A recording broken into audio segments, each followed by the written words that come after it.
그 서양인들이 요구하는 실증주의적 사관이라 그러죠. 보통 문헌과 자료와 유물을 바탕으로 한 그 시각에 맞추어서 만들어 봤습니다. 그래서 한번 여러분들도 보시고 한번 국내에서는 어떻게 생각하는지 한번 비교해 주시기 바랍니다. 이거는 첫 그림인데 사실 고대사를 연구하는 데 있어서 탱글이, 우리나라에서는 단군이라 그러는데 탱글이라는 대한 개념 정의를 하지 않으면은 고대사 연구 자체가 불가능합니다. 그거는 제가 앞으로 설명을 드리도록 할 텐데 이게 바로 전 세계에 나타나는 태양을 상징으로 한 그 각종 건축이나 상징입니다. 왜냐하면 탱글이, 즉 단군이라는 것 자체가 태양을 상징합니다. 그래서 그런 것들이 전 세계로 어떻게 쓰이나를 제가 그림으로서 일단 보여드린 거고요. 사실 전 세계에 지금 우리가 알고 있는 모든 고등 종교는 샤머니즘, 우리가 지금 탱글이 사상이라고 보는데 거기서 갈라져 나왔습니다. 그것도 이번 강의 시간에 제가 설명해드리도록 하겠습니다. 먼저 12황국의 존재인데 보면요, 책장에 보면 이런 얘기 나오죠. 뭐 12황국이 있었다, 뭐 이렇게 쭉 나오는데 사실 이 부분 때문에 우리나라에서 받아들이지 못합니다. 강단사학계에서는. 왜냐하면 너무 크기 때문이죠. 그러면 과연 그러한 기록들이 단순히 한단국이라든가 한국의 일부 책에만 국한되어 있는가, 아니면 다른 서양 학자나 외국인 학자들도 그렇게 얘기하는 걸 비교해보면 알겠죠. 증거를 갖고 얘기하니까요. 이거는 제가 카자흐스탄에서 가져온 그 케레이라는 부족, 우리나라 말로 하면 결해입니다. 결해족인데 케레이족의 족보를 보고서 찾아낸 그 중앙아시아 민족의 이동에 대한 경로를 자기네들이 기록해 놓은 겁니다. 보시면은 동쪽으로는 한국부터 서쪽으로 유럽 대륙까지 전체가 퍼져나갔다고 얘기를 하죠. 자, 이거는 중앙아시아의 카자흐과 우즈벡 사람들의 기록입니다. 그렇다면은 요거는 한단국에서의 기록이죠. 영토 크기, 물론 다큐멘터리 나왔던 걸 제가 캡처한 겁니다. 위에 거는 제임스 처치워드라는 미국 학자가 쓴 겁니다. 그 위구르 제국이라고 그 사람은 이름을 해갖고 했는데 위에가 그렇고요. 아래는 헝가리 역사학자가 쓴 겁니다. 영토가 세세하게 어떻게 국경이 되나를 보지 마십시오. 고대사기 때문에 그런 것까지는 알 수가 없습니다, 저희가. 하지만 고대에 어떤 국가가 있었는데 그게 유럽서부터 아시아까지 전반에 걸쳐 거대한 제국이 있었다는 걸 얘기하고 있다는 겁니다. 그게 중요한 겁니다. 즉 한단국에 기록되어 있는 그 자체가 허황되지 않다는 것이 아까 얘기한 미국이나 헝가리, 중앙아시아 역사학자들도 공통적으로 얘기하고 있다는 사실이죠. 그리고 한단국에 보면 저희가 파미르산, 즉 파미르고원에서 내려왔다고 되어 있죠. 이것은 카자흐스탄의 역사 기록입니다. 카자흐 민족이 최초로 발원한 지역은 정확히 따지면 골륜산 쪽 어딘가입니다. 거기선 보그드라 그러는데 그 산에서 파미르, 즉 신장 위구르 자치구 쪽으로 내려와서부터 동서로 갈라졌다고 묘사를 하고 있습니다. 한단국이랑 내용이 비슷하죠. 그리고 이건 헝가리 역사학자가 쓴 겁니다. 헝가리 역사학자도 마찬가지로 자기 헝가리 민족과 루마니아, 즉 동유럽의 여러 그 북방계 민족들은 파미르고원에서부터 왔다라고 주장하고 있습니다. 그러면서 서양 학자들이 얘기하는 건 뭐냐, 특히 헝가리 학자 같은 경우는 자기네들이 유럽에 정착했을 때가 BC 25,000년이라 그럽니다. 여기가 파미르입니다. 여기가 티벳, 파미르, 신장 위구르 자치구, 이거 바라시 호수, 저쪽이 바이칼입니다. 그래서 파미르 고원서부터 북상을 해서 동서로 갈라졌다라고 얘기합니다. 이거는 한국, 카자흐스탄, 그 다음에 동유럽의 루마니아, 헝가리, 불가리아, 그 다음 미국의 학자들도 마찬가지로 공통적으로 이야기하고 있는 내용입니다. 그래서 이들이 유럽에 가서 고대 문명을 건설했다고 하는데 여기가 바로 그들이 얘기하는 유럽 공동 문명권입니다.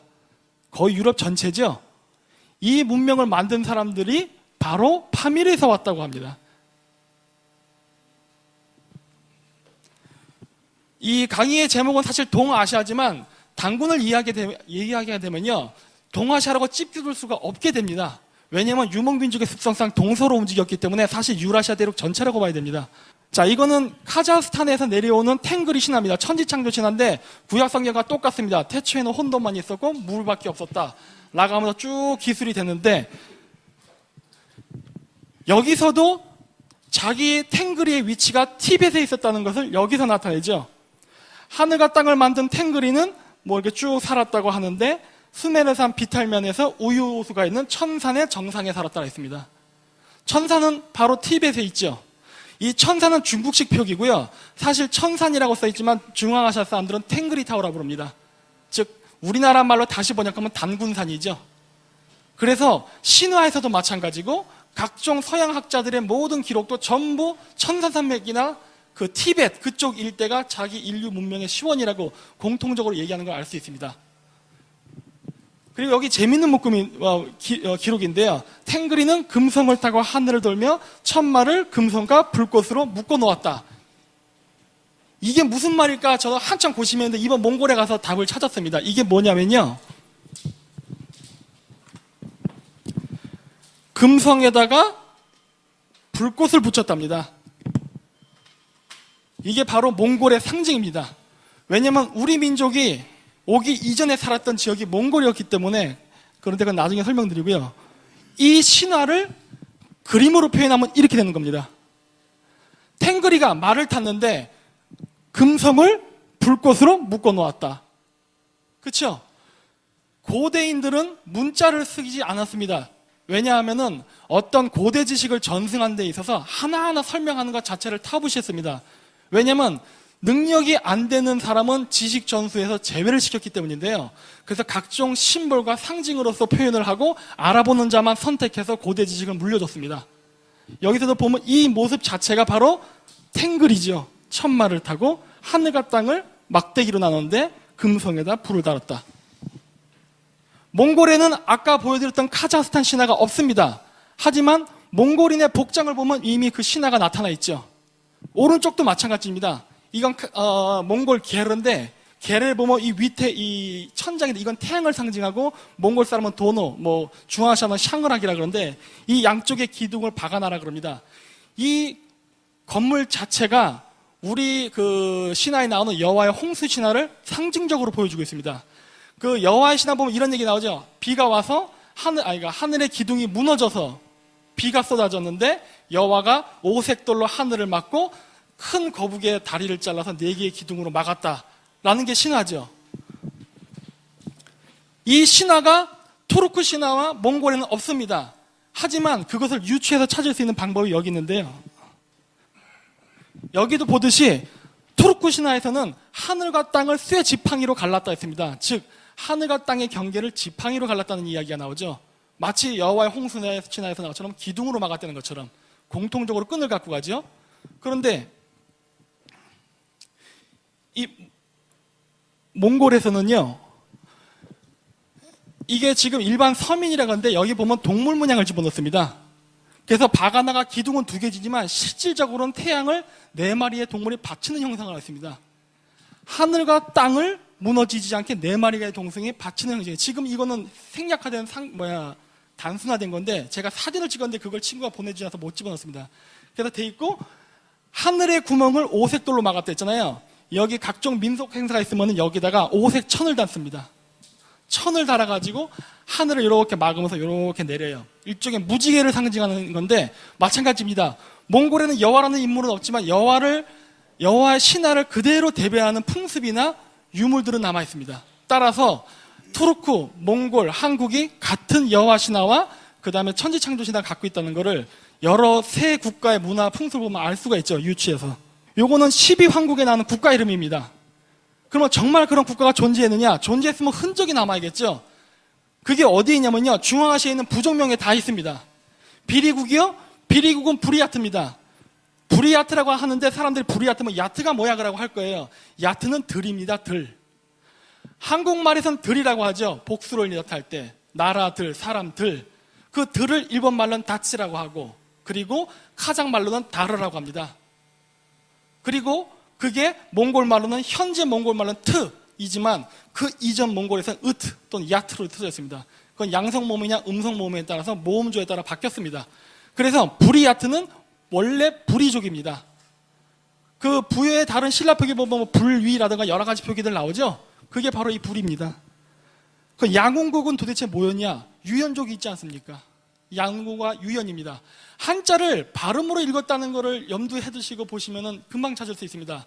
왜냐하면 그 당시에는 우리도 이두문자를 썼기 때문에. 우리가 구모국이 있었죠. 구모 액국. 여기서 액은 칸의 음차 발음입니다. 칸, 쿤, 한 이런 것들은 징기스칸이나 쿠빌레 칸을 할 때 그 칸을 나타내는 명칭이고요. 그걸 음차로 썼기 때문에 경우에 따라서는 한, 칸, 운, 쿤 이런 식으로 쓰입니다. 그래서 구모 액국의 명칭은 구모입니다. 그러면은 중앙아시아는 누가 있었을까요?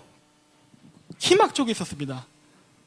구다천국, 천도 칸에 다른 음차 문자죠. 그렇기 때문에 이게 구다인데 구차를 읽을 수 있지 않습니까? 구차, 중앙하신 급차기 있습니다. 그 다음에 객현한국. 여기서 한은 마찬가지죠. 지도 절제 때는 한이죠.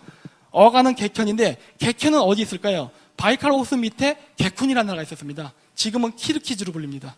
키르키즈의 고대 명칭은 객훈이었습니다. 객훈, 객현. 비슷하죠? 그 다음에 사나바, 사르마트죠. 샴비, 선비. 그 다음에 수미리는 슈메르입니다. 헝가리에서는 수메르를 수미르국이라 부릅니다. 지금도 헝가리에서는. 물론 슈메르는 영어 발음이기 때문에 그런 겁니다. 그리고 일군국. 일군국은 이번에 몽골 가서 찾은 건데요. 일군이란 거는 징기스칸의 4한국 중에 하나 있었죠. 킵차크, 차가타이, 오고타이, 일한국. 일한국인데 13세기에 나타나죠, 이 명칭이. 그런데 몽골 샤머니즘을 보면요. 몽골 샤머니즘 전설의 고대 왕국 중에 하나가 일한국이었습니다. 일칸이라고 나오죠, 거기서는. 일군국. 마찬가지로 존재하죠. 구모액. 구모죠? 쿠믹. 지금도 존재합니다. 다게스탄이라고 그루지아, 조지아랑 아파지아 전쟁하는 그 분쟁 지역에 있는 부족입니다. 따라서 12환족의 명칭들은 지금도 투르크계 민족의 부족명으로 지금까지 살아 있습니다. 요거는 제가 그래서 발음 법칙 해놓은 건데요. 그거는 제가 중앙아시아 언어를 공부하면서 찾아낸 원칙입니다. 원리. 처음엔 이론이라고 할 때는 제가 이제 자신있게 법칙이라고 썼습니다. 왜냐하면 그거대로 하면은 모든 유라시아 언어가 하나로부터 나왔다는 것을 증명해낼 수가 있습니다. 기역 발음이 희역 발음으로 변하고요. 희역 발음이 리을 발음으로 변합니다. 아주 규칙적으로 변합니다. 절대 예외가 없어요. 거기에 대해서는. 나중에 그건 제가 뒤에서 설명드리도록 하겠습니다. 그래서 이거 보면 중국의 사기라던가 만주원류고 친당서 이런 데 보면 이렇게 쭉 있다는 기록인데 여기 보면 곤군, 견곤 막 이렇게 나와요. 근데 중국인들도 왜 이렇게 쓴지 모르겠다고 합니다. 당연히 모르겠죠. 알타이 언어를 모르니까. 알타이 언어를 안 상태에서 한자를 썼어야 그게 이해가 되죠. 그게 바로 제가 이게 써놓은 발음변의 겹치기입니다. 견곤이 헐골이 될 수 있는 기역이 이응계열 발음으로 변하기 때문입니다. 그래서 객현한국이라는 그 명칭과 비슷한 객훈이 원래 어디 있었냐면요. 바이카로스 북쪽에 있었습니다. 키르키즈. 우리 민족이 바이카로스에서 왔다고 많이 얘기하죠. 실질적으로 우리 민족 중에 하나인 객훈족, 12환국 중에 하나죠. 또 실질적으로 위치가 바이카로스에 있었어요. 또 같은 궤도의 민족. 여기는 구이 쿤나르라 썼는데 왜 이렇게 썼냐면 구이족을 뜻하는 건데 중앙아시아 사람들 한국을 같은 자기네 민족 계열로 보니까 훈족이라고 해서 훈다르라 써놓은 겁니다. 훈다르라는 거는 훈들. 들이 다르로 발음됩니다. 거기서는. 또 같은 계열의 민족 위슨. 우리나라에서는 오손이라 그러죠. 한자로. 그 다음 사카. 이게 바로 우리나라 한단국에 나온 색족입니다. 나중에 설명드리도록 하겠습니다. 그리고 칸글. 칸글이란 말은 그 이전에 칸주라고 했는데 한지입니다. 한지는 한자 표기라면 한족이 됩니다. 네, 그게 투르크식 발음입니다. 그래서 전부 실크로드를 중심으로 해서 동아시아부터 중앙아시아, 유라시아까지 이 명칭이 쫙 나타나요. 그래서 그건 당군이라는 단어가 어떻게 퍼졌느냐? 파미리에서 시작을 했다면요, 반드시 당군에 관련된 단어가 파미리에 있어야 됩니다. 그래야 증명이 되는 거 아닙니까? 막연하게 있다가 하면 안 되고. 그래서 조사를 해봤더니 고대에 티벳에 있었던 나라의 이름이 장춘입니다. 장춘을 다른 발음으로 뭐라 그러면 장당이라고 합니다. 그 고조선 수도 이름 중에 장당경이라는 이름이 있었죠? 아마 장당경이라는 이름은 그때 고대에 있던 이 지명의 이름을 빌려온 게 아닌가라고 저는 추측을 합니다. 왜냐하면 그 지역을 장당이라 불렀기 때문에 그렇습니다. 그래서 한자 표기는 이렇게 했습니다. 한국말로 읽으면 강당이에요, 사실. 하지만 제가 이걸 왜 장당이라고 얘기하느냐? 이건 한단국에 나온 장당이란 발음입니다. 한국 발음과 중국 발음을 한번 비교해 보십시오. 우리는 강당이라 읽지만 여기는 치앙당 그래가지고 강당이라 읽고, 장당이라 읽고, 우리가 장당이라 써는 단어는 거기선 강당 그래가지고 기역 발음을 읽어요. 기역과 지읒이 왔다 갔다 합니다. 이거는 일본말과 한국말과 중국말을 비교해 보시면 돼요. 예를 들어서 배울 학자, 우리는 학이라 발음하죠. 근데 일본에선 각이라 발음합니다. 각. 히읗 발음이 기역으로 변했죠. 그럼 중국 사람들은 뭐라 말할까요? 쉐 그러지 않습니까? 시읒 계열 발음으로 변합니다. 기역 계열 발음이 이응 계열 또는 시읒 계열로 서로 변한다는 것이 알 수가 있죠. 왜냐면 북방 민족들도 한자를 썼다는 걸 우리는 꼭 기억해야 됩니다. 고대는 여러 한자 발음이 존재했지만 진시황 이후 문자 톤이 됐죠. 하지만 발음은 그 이외에도 각자 썼습니다. 그래서 티베트에서도 똑같은 한자를 예를 들어 양동 같은 경우 중국은 양동 이렇게 읽지만 티베트에서는 이거를 장중이라고 읽습니다. 마찬가지죠? 이응 계열 발음이 시읒 계열로 변화가 되죠? 서로 왔다 갔다 하는 걸 볼 수가 있습니다. 그러니까 양동이 맞냐 장충이 맞냐 다 맞죠? 그걸 갖다가 한국말로 학교가 맞냐 쉐샤가 맞냐 까꼬가 맞냐 다 맞죠? 그건 각 민족별로 한자에 있는 발음이 달랐기 때문에 그런 거죠. 그리고 원래 티베트의 그 원주민이 누구냐면 장족입니다. 중국 사천성에 가보면 장족, 강족, 아바 자치구가 있습니다. 원래 장족은 이족, 아이고 여기 빠졌구나. 한 번 더 집어내야 되는데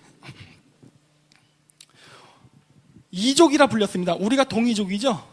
이족이라 불렸는데 이게 한자 표기가 저렇게 변합니다. 저거는 청나라 때 중국 강희제 때 이는 오랑캐이자다 그래서 좋은 의미가 아니다 그래서 한자를 바꿨지만 원래 이족이었습니다. 이 이족이 누구냐면 강족이에요.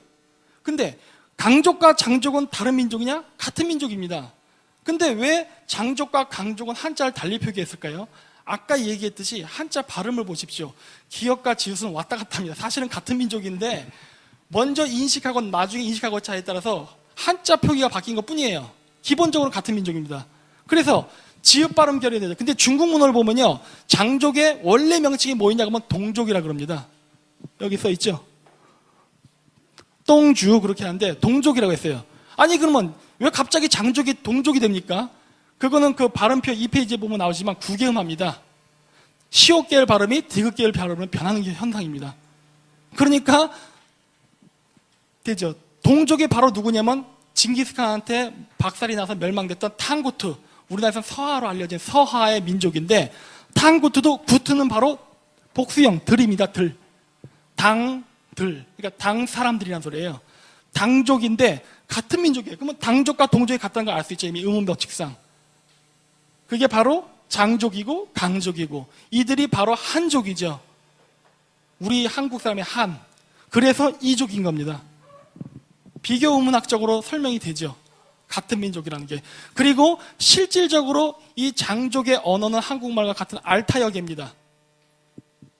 예전에 보니까 어떤 한국 학자가 저기 가서 그 조사를 했다 그러더라고요. 그 소수민족을. 그랬다가 못 찾아서 막 해프닝이 벌었다는데 사실은 같은 민족입니다. 근데 안타깝게도 이 지역을 다 가면요. 스스로가 자신의 문화를 모릅니다, 사실. 그래서 거기 카메라 대고 대봐야 인터뷰에 아무것도 안 나옵니다. 그리고서 가짜라고 하는데 그거는 저는 좀 너무 많이 당한 거라고 봅니다. 다시 연구가 필요하다 보는데 이 사람들이 바로 티베트의 원부족이고요. 한단고개에 나온 기록과 티베트의 문명의 기록을 고대 문명의 기록을 보면요. 비슷하게 나갑니다. 우리나라에서 안파견이라는 말이 있죠. 최초의 환인. 만주어로는 아파르입니다. 있습니다. 만주어로도. 하늘을 뜻해요. 근데 티베트를 지배했던 최초의 지배자는 바로 아바타입니다. 불교에서 많이 나온 용어죠. 아바타. 근데 아바타란 도대체 누구냐? 하늘에서 내려온 신이라고 합니다. 안파견도 하늘에서 내려온 신 맞죠? 그리고 수도는 어디였냐?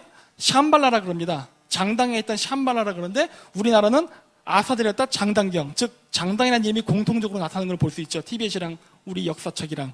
연방국가의 수 12개였습니다. 한단국에 기록된 연방국가의 수 마찬가지로 12개입니다. 그러면 티베트를 지배한 민족을 뭐라 부르냐? 사카. 우리는 색족이라 불렀죠.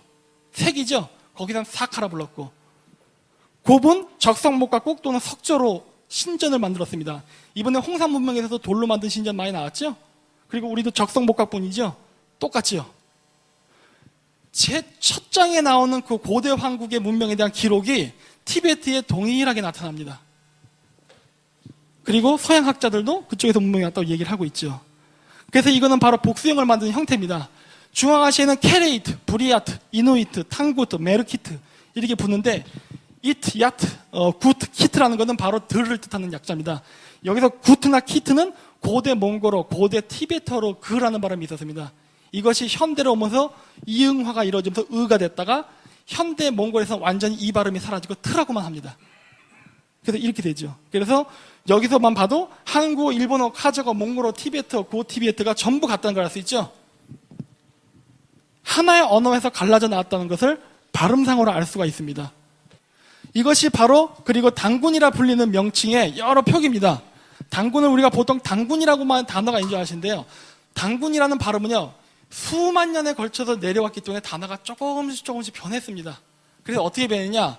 당군이라는 단어가 있지만 고대에는 탱리라 불렸습니다. 이것이 바로 우리나라 한단곡에 나오는 탕리국의 발음입니다. 탱리의 음차 문자죠. 그 BC 108년에 한무제한테 조선이 망했다는 기록이 나오죠. 그때 그 탱리국에서 고두막한 서암록에서 고두막한이 왔다 그러고 나중에 탕리국에서 제가 이름 까먹었는데 또 오지 않습니까? 그래서 이렇게 나라를 다시 재건을 하는데 그 탱리국이 바로 당군국이라는 소리입니다. 탱리가 바로 당군의 다른 표기거든요. 투르크 문자로 탱리라고 부릅니다. 그 외에 탕리 또는 탕라, 투라, 티엔즈, 탕구르, 탕그리, 댕게리, 댕게르 이런 식으로 쭉 나옵니다. 이것이 모두 당군에 대한 관련 발음이고 약간씩 변해서 지금에 이르는 게 된 겁니다. 따라서 이 단어를 기본적으로 알고 있어야 고대 황국이 어디에 위치했는지를 찾아낼 수가 있습니다. 그리고 이 얘기한 명칭은 단순히 명칭이 같다는 게 아니라 실질적으로 그 지역 샤머니즘의 샤만들이 얘기하는 신의 명칭입니다. 그래서 이건 제가 간략하게 몇 개만 소개를 했습니다. 제가 아까도 말씀드렸듯이 고대 당군 사상이 현대 종교의 모태가 됐습니다. 그거를 먼저 비교 의문학적으로 단어로부터 먼저 설명드릴게요. 탕라라는 단어가 있었습니다. 탕라에서 탕그라라고 단어가 변화가 되고요. 탕그라가 다시 탄트라 또는 샹그라로 발음 변합니다. 디귿의 시읒, 구개음화 현상이죠. 변하고요. 탄트라는 다시 얀트라로 변합니다. 디귿 발음이 이응화 발음입니다. 그리고 샹그라가 샴발라 또는 차크라로 발음이 변하고요. 다시 샴발라가 카발라 또는 시보라로 발음이 변합니다. 단계로 보면은 이게 같은 데서 발음이 변했다는 걸 알 수가 있습니다. 이거를 왜 굳이 썼냐면요. 지금 제가 여기 기록한 모든 명칭이 우리가 지금 알고 있는 고등종교의 모든 상징물의 이름이기 때문에 그렇습니다. 그러면 정말 이름만 같은가? 그 비교 의문학적으로만 같은가? 아니면 진짜로 같은가를 비교해 봐야겠죠? 그럼 비교해 보면 되죠. 먼저 그 중앙아시아에는 케레이라는 부족이 있습니다. 이 케레이가 바로 우리 민족과 같은 부족이 사실은 동일 민족입니다. 결해입니다. 결해. 근데 고대 투르크인들은 이런 탕감 문자를 썼는데요. 이게 뭐냐면요. 초원지대에서 살면서 가축들이 섞이게 되면 네 거 내 거 구별이 안 되죠. 그러다 보니까 그거를 자기 거와 내 거를 구별하기 위해서 이런 마크를 찍기 시작합니다. 그래서 이건 내 가축, 저쪽 가축 했던 게 부족 국가가 되면서 이러한 가축에 찍던 이 표시가 부족 국가의 상징으로 변합니다. 그리고 고대 왕국으로 발전하던 시기에는 그 고대 왕국의 주도적인 부족 국가가 있을 겁니까? 그게 바로 왕실의 문장으로 쓰이기 시작합니다. 그게 오늘날 우리가 보고 있는 유럽의 왕실 문장입니다. 물론 일본도 포함해서요. 근데 우리 케레이의 문자는 십자가입니다. 그럼 왜 십자가를 썼느냐? 십자가를 쓴 이유는 우리가 바로 까마귀의 자손이기 때문에 그렇습니다. 고구려의 상징이 삼조고죠. 그 왜 까마귀를 썼을까요? 허구 많은 동물 중에. 그 이유는 새는 하늘을 뜻합니다. 새는 하늘의 메신저, 그 전령사 또는 탱그리 아들, 경우에 따라서는 탱그리 그 자체로 쓰였습니다. 케레이는 까마귀 부족, 즉 탱그리의 자손이라는 사상이 있었기 때문에 십자가를 썼는데 이 십자가가 어디서 왔냐면은 하늘을 나는 새의 상형 문자입니다. 그래서 우리가 그걸 쓰는 거고요. 몽골어로 케레는 까마귀입니다. 케레이 부족하면 케레가 뭐냐? 까마귀예요. 그러면서 십자가입니다. 이번에도 제가 몽골에 가서 물어봤어요. 그때 그렇더라고요. 케레라는 말은 까마귀이면서 십자가를 뜻한다라고 하더라고요. 그래서 케레이라는 부족의 명칭은 까마귀 상태인데, 그래서 보시면은 하늘에 나는 새를 이렇게도 표현할 수 있고요. 이건 우리나라 방식이죠. 켈트족은 이렇게 표현했습니다. 왜냐? 하늘에 나는 새는 십자가 그 자체이기 때문에. 이게 바로 당군 십자가입니다. 십자가는 기독교가 아닙니다. 사실 기독교가 십자가 쓰게 된 거는 AD 431년부터입니다. 그 이전까지는 우상숭배라고 해서 거절을 했었습니다. 그래서 여기 보면은 천당공원에도 똑같은 마크가 있죠. 왜냐? 원나라의 징기스칸이 몽골 제국을 세웠을 때 몽골 제국의 국교는 샤머니즘, 즉 당군교였습니다. 그래서 천당공원도 똑같이 당군 십자가를 표시하고 있죠. 이거는 터키 학자입니다.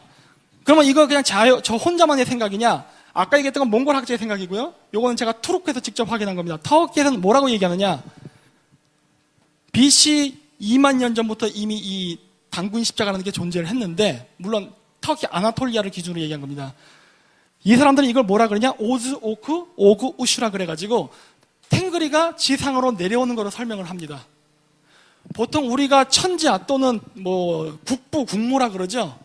고대 알타이 민족들은 모든 지도자는 탱그리, 즉 당군 하느님이 지정을 해서 내려준다는 생각이 있었습니다. 그럼 어떻게 내려오느냐? 그거를 설명하는 겁니다. 투르크인들은. 그걸 어떻게 설명했냐? 오즈라는 건 뭐냐? 탱그리가 지상으로 내려온다는 소리입니다. 인간의 지배를 하는 왕이 되기 위해서. 그게 오즈고요. 오크는 뭐냐? 그냥 뿅 나타나는 게 아니라 인간 여인의 몸을 빌려서 태어난다는 게 바로 오크입니다. 그냥 나타난다는 게 아닙니다. 그러니까 세 번째는 뭐냐? 그래서 태어난 인간화된 탱그리가 이 세상을 지배하거나 뭐 종교를 만들거나 철학으로 굉장한 영향을 뻗친다는 소리고요. 마지막에 우슈가 뭐냐면은 모든 일이 다 끝나면 다시 하늘로 승천한다는 이야기입니다. 지금 제가 한 얘기 기독교의 예수 탄생과 똑같죠? 똑같죠? 그 이유는 또 나중에 말씀드리도록 하겠습니다. 탱그리 세상에서는요, 노아의 방주, 바벨탑, 언어가 갈라지게 된 이야기, 천지창조, 탱그리 이 전설 모든 게 다 있습니다.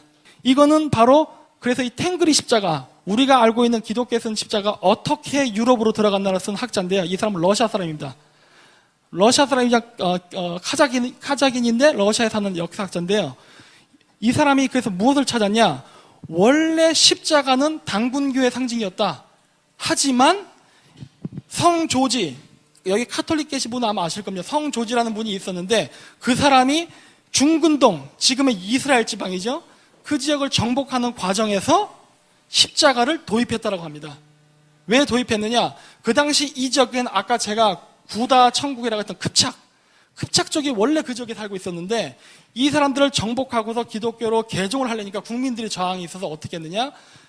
성조지가 협상을 한 게, 그러면 너희들 종교 이름만 하나님을, 그러니까 그 기독교 하나님으로 바꿔라. 대신에 십자가는 그대로 쓰라고 제안을 합니다.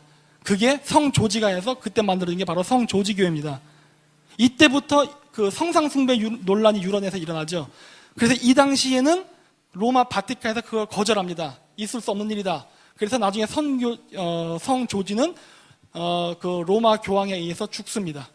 하지만 AD 431년이 되면은 그 십자가를 아예 로마 카톨릭 전체에 뿌려버리고 공인을 해버리죠. 그래서 그때 우리가 알고 있는 십자가가 유럽으로 들어간 겁니다. 원래 그 이전부터 있었어요. 그리고 이걸 어떻게 했느냐? 십자가를 썼고요. 아까 그 천막에도 보셨죠? 지붕 다 십자가를 씁니다. 하고 기도를 할 때 카톨릭 사람들 보통 어떻게 기도합니까? 이거 하고 이거 하죠? 탱그리 주의자들은요, 손을 요렇게 하고 요렇게 하고 기도를 했습니다. 이게 오늘날 카톨릭에 그대로 쓰이고 있죠. 다음 장 보여주시겠습니까? 이건 제가 러시아로 된 문헌을 제가 그대로 복사한 겁니다. 민감한 부분이라서 확실하게 하기 위해서 갖고 왔습니다. 여기 보면 뭐라 나냐면 제가 대충 썼는데 게오르기, 조지를 뜻하는 러시아 표현입니다. 게오르기는 킵착족과 살면서 킵착족의 문화를 알게 되었다. 킵착족들은 십자가와 성호를 그는 풍습을 갖고 있었는데 성호를 그을 때 그 사람들은 부처님 모양의 손을 했다 이럽니다. 부처님의 손이라는 건 요 모양 또는 이 모양입니다. 를 하고 있었다라고 기록해놨어요. 근데 그게 불교 풍습이 아닙니다. 원래 샤머니즘 풍습입니다. 네, 다음으로 넘어가겠습니다. 그래서 그러면 제가 얘기했던 결례가 왜 케레이냐? 그걸 일단 증명해야겠죠? 일단 공통점은 양쪽 다 알타이계 언어의 북방민족의 피가 흐르고 있습니다. 그러면 다시 비교 음운학적으로 한번 살펴볼게요. 케레이, 몽골에선 케레이드 또는 케레이트 뭐 이런 식으로 부릅니다. 이게 왜 그러면 같게 되느냐? 중국에서는 케레이족을 걸리에라 부릅니다. 케레이, 걸리에. 근데 다른 중국 문헌책과 요사, 금사, 그 다음에 몽골 비사를 보면요, 이 케레이족이요 고려 사람이에요. 걸리에, 고려. 발음도 비슷해지죠, 실질적으로. 비교 우문학적으로 걸리에, 고려, 케레이, 케레이드, 케레이트, 결에는 다 같은 어원을 갖고 있어요. 한자를 어떻게 쓰냐에 따라, 그리고 어떤 민족이 표기했냐에 따라서 발음이 약간씩 해서 가지각색으로 변한 거지 기본적으로 같습니다. 여기에 이트가 붙은 건 마찬가지로 복수입니다. 케레이예요. 러시아 사람들이 한국 사람을 까리에츠라 부릅니다. 남자는 까리에츠, 여자는 까리안까. 여기서 어가는 까리에입니다. 중국 사람은 컬리에, 한국 사람은 까리에, 츠. 남자 명사를 나타내기 위해서 붙이는 전미사지요. 똑같지요? 고려와 결에는 어원이 같습니다. 그래서 그와 관련된 이름들이 쭉 분포한 걸 보면요, 시대순으로 일단 문헌상으로 가장 오래된 지역은 요하 지역입니다. 이번에 홍산문명 발견된 데 있죠. 그 지역에서는 구려라 불렸고, 만주에서는 고려, 만주에서 또 케레이, 몽골에서는 케레이트, 바이칼로스에서는 콜이라 불렀습니다. 다 같은 민족인 거 아시죠? 부리야트의 부리는 부여라고 했지 않습니까? 여기서도 갑자기 부리야트가 또 튀어나오네요. 그럴 수밖에 없죠. 부위에서 고구려가 나왔으니까 부리야트에서 코려가 나온다고 뭐가 이상할 게 있겠습니까? 당연히 같겠죠. 부리야트, 케레이트. 이트, 야트는 들이라 그랬죠. 그래서 보면은 이거는 카자흐스탄 족보에 나온 케레이의 이동입니다. 이거는 사실 저는 완전히 동의 못합니다. 왜냐하면 케레이는 그 이전에도 존재했기 때문에요. 근데 어쨌든 현재 자기네들이 인식하고 있는 케레이는 8에서 9세기 사이에 만주에서 왔다고 합니다. 근데 만주에서 자기네들이 오고 싶어 온 게 아니라 거란족과의 전쟁에서 패해서 왔다고 합니다. 그러면서 이렇게 케레이와 거란의 그 독립전쟁을 했던 역사 기록을 여기 쭉 써놨어요. 924년에 항쟁했고 983년, 1026년, 1090년에 항쟁했다라고 했는데 이게 그대로 삼국사기의 기록과 거의 비슷하게 맞아갑니다.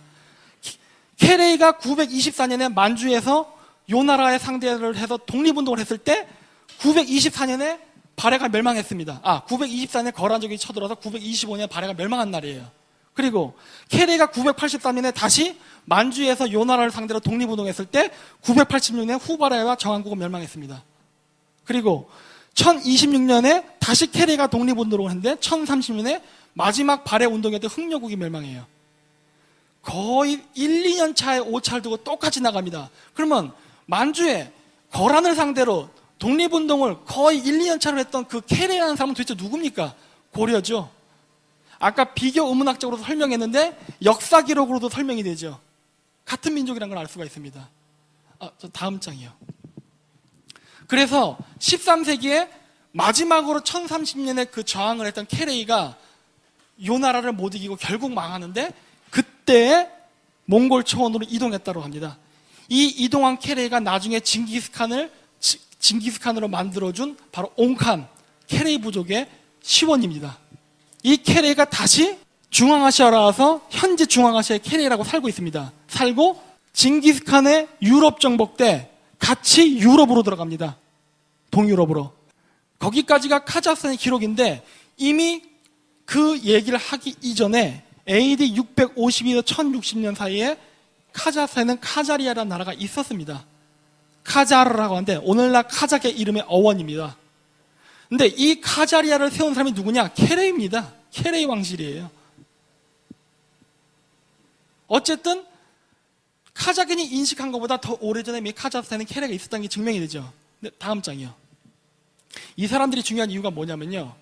아까도 말씀드렸지만 징기스칸이 유럽을 점령할 때 케레이를 대량으로 끌고 유럽 정복을 나가는데 징기스칸이 유럽 원정을 마치고 철수한 시기부터 갑자기 동방왕조가 출현합니다. 하우스 오브 에스테. 편두를 한 갑자기 유럽인 왕조가 나타나요.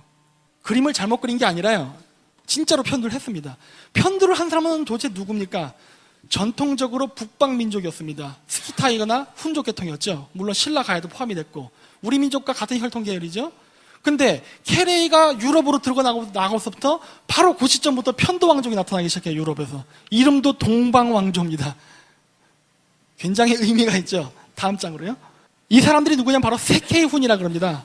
옛날 사진을 볼수록 동양인의 얼굴이 많이 나타나고요.